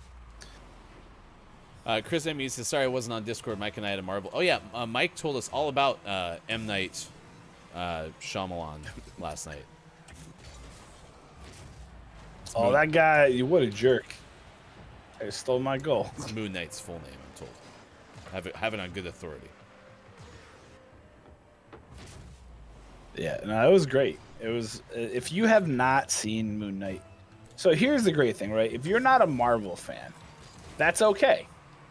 You have to have no knowledge of anything Marvel to watch Moon Knight, because it's basically a completely and totally new character that's being put out there. Nice okay, that was weird.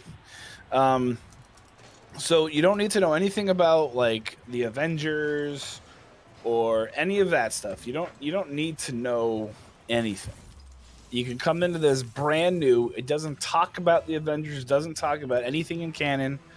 Full on great. If you're looking for a psychological thriller that is incredible and is really going to mess with your brain, this is it. And this is a great introduction kind of to the MCU, but in a completely different way. So, yeah. Watch it. Like, legitimately watch it. It was so good. So did they just make Moon Knight like this is a brand new character? No. The character has been around for since probably the beginning, but this character has never really been one that has been a part of like the greater MCU, or just greater Marvel in general. So they have pretty much a clean slate to mess with here. They don't have to like stick to like the Avengers lines or anything like that. They literally clean slate. They can do whatever they want. And it was incredible. At the end of the first episode, Chris and I were like, but after the second episode, we're like, this is amazing. That's awesome. So, yeah. And is it bingeable or is it weekly? It's weekly. I'm a little bummed because I want to see what's happening, but again, Chris and I have a standing date on Tuesday nights for Marvel Land. And also, it's so good. Moon Knight was Deadpool with more mental problems. Yeah, I guess. I mean, if you're talking like original character, kind of. But like this it was incredible. And Oscar Isaac does such a great job. Holy moly. Chris and I spent about 10 minutes being like, is he British? Because he has a British accent in the beginning there. His character is British, and we're like, wait, is he British?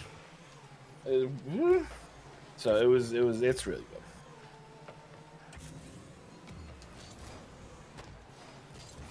So I'm gonna be honest, Taldahar, I don't know. I don't know a lot about Moon Knight, and that's one of the cool things about this is like, for me, this is almost a completely new character that I've dealt with, and it's crazy. Nice. But he does have multiple personalities. Check it out. What its new episodes when? Wednesdays. Okay. And this is Disney Plus, right? Yeah. Disney Plus. 8:50 West Coast time, 11:50 out east. It is 4:50 for those watching GMS in the afternoon.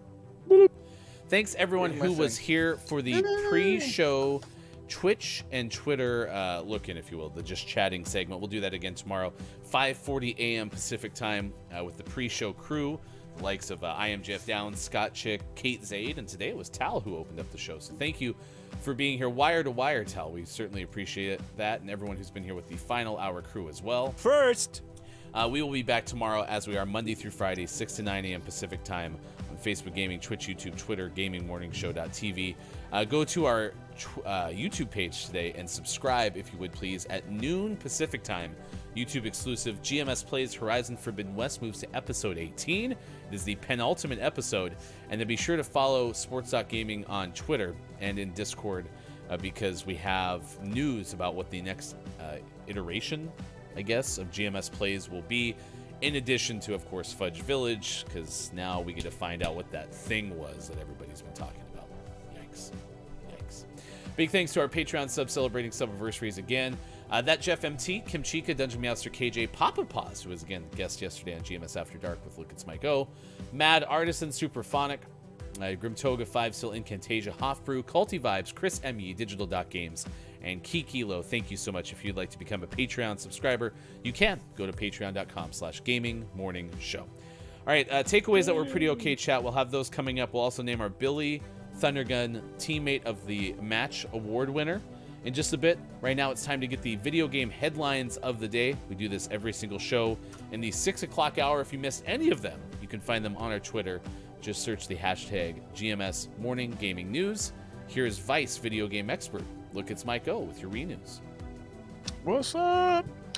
There's some news. Well, let me tell you. We'll start with John, don't call me Johnny Carson, who tells us about THQ Nordic revealing an event date for August, their August digital showcase. With the cancellation of E3 and a lot of other things like that, studios are really starting to come back and do their own thing, doing their own showcases, their own spotlights, their own coolnesses. And what they are doing is they are going to show kind of their summer slate of gaming press conferences and announcements that will typically start in June. However, they're confident in their plans, and they've revealed the date and time for its second annual showcase. You know what that date and time is? August 12th, 2022. The THQ Digital Showcase will show off all the new and upcoming games from the Embracer-owned publisher. Which games exactly or who will be the host of the show are still top secret, but you'll get hints while they get closer. You can always look forward to everything from intense dark to gritty to light, colorful to just plain fun. So stay tuned, but 12 p.m. Pacific on August the 12th, you're going to get to watch some information.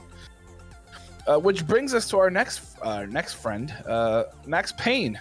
You guys like Max Payne? I am JF Down said Max Payne is scary.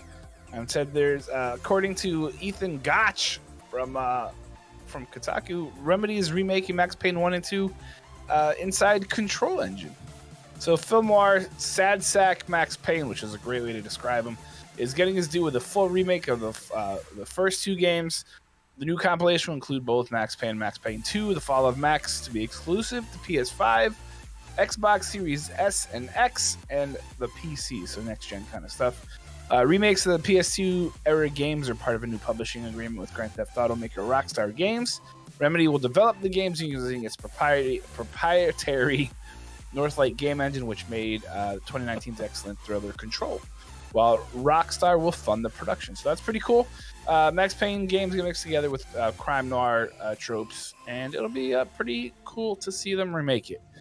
And finally, according to Ryan Dinsdale from IGN, Days Gone director Jeff Ross joins Tomb Raider reboot developer Crystal Dynamics. It still, for me, says it doesn't work, so we're going to go and we're going to try and figure it out. Oof. I just almost choked on my own spit. Anyway. It's yummy. That was awful. Ryan Dinsdale says Jeff Ross has joined Crystal Dynamics, and they're looking for a whole lot of people. They want some friends.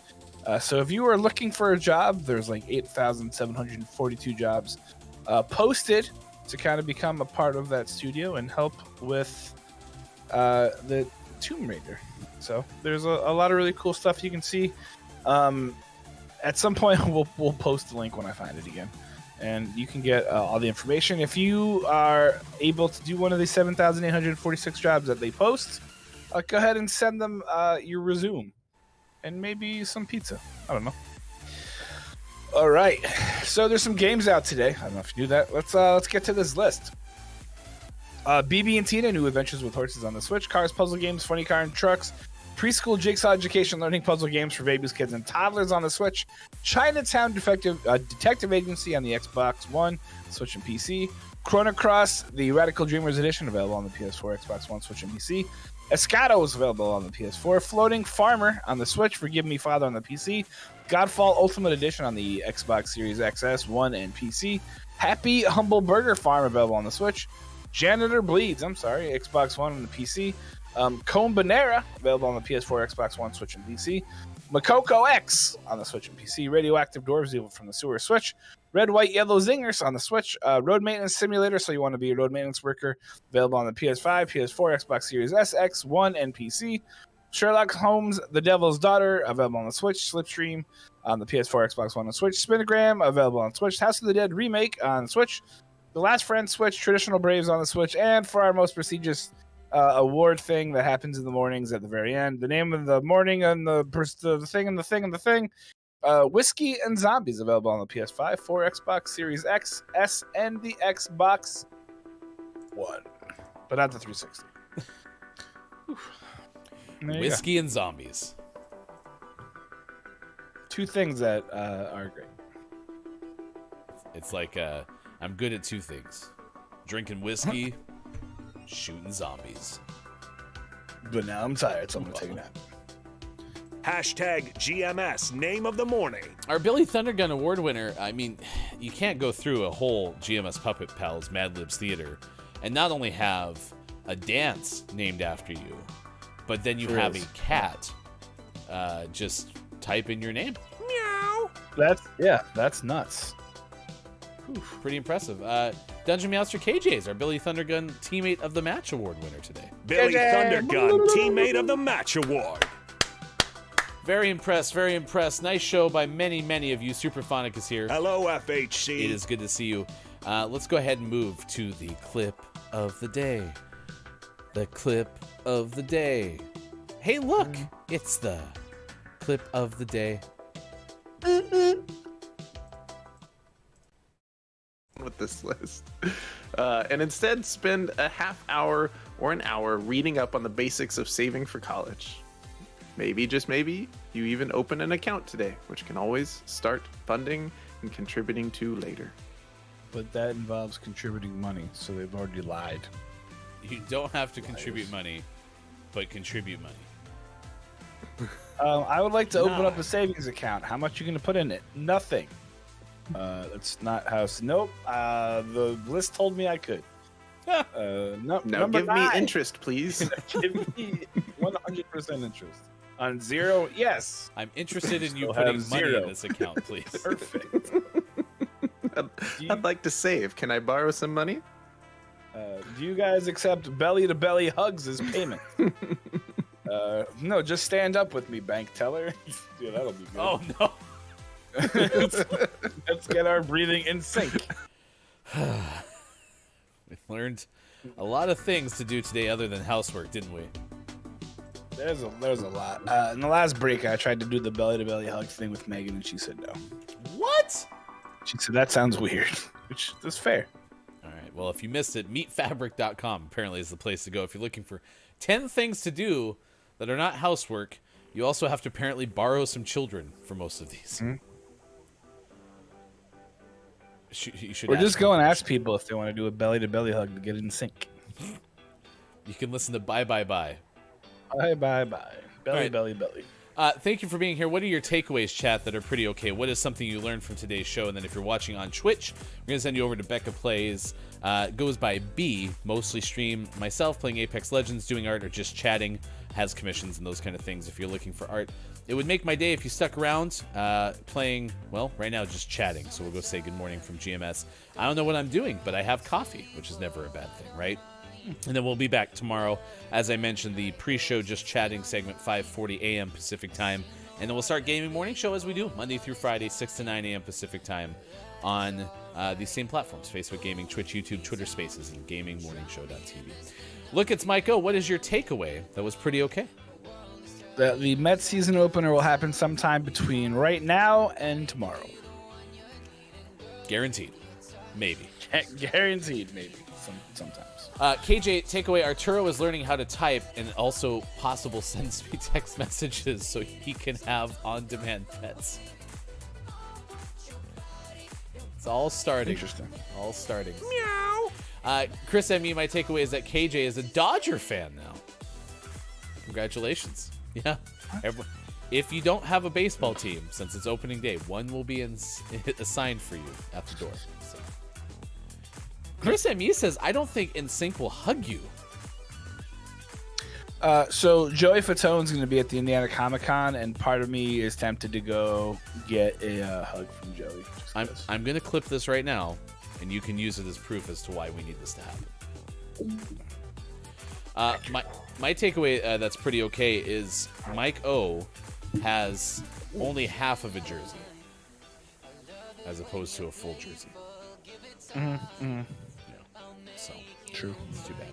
All right, please say good morning from GMS. We'd appreciate it. Mature audiences, we send you over to B, and we will see you again tomorrow for more Gaming Morning Show. I also learned today that M. Night Shyamalan is a MCU hero. Grandma Ding Dong? I'm sure there's a 1960s song with M. Night Shyamalan's name in it. It's got to be. We also learned about the Bartman today. Good show. For Sean, Austin, Mike, I am Hefty Goof. Thank you for being part of the fun. We'll see you again tomorrow for more Gaming Morning Show. Facebook Gaming, Twitch, YouTube, Twitter, Spaces, Gaming Morning Show.tv. This moment is magic. I want you to stay.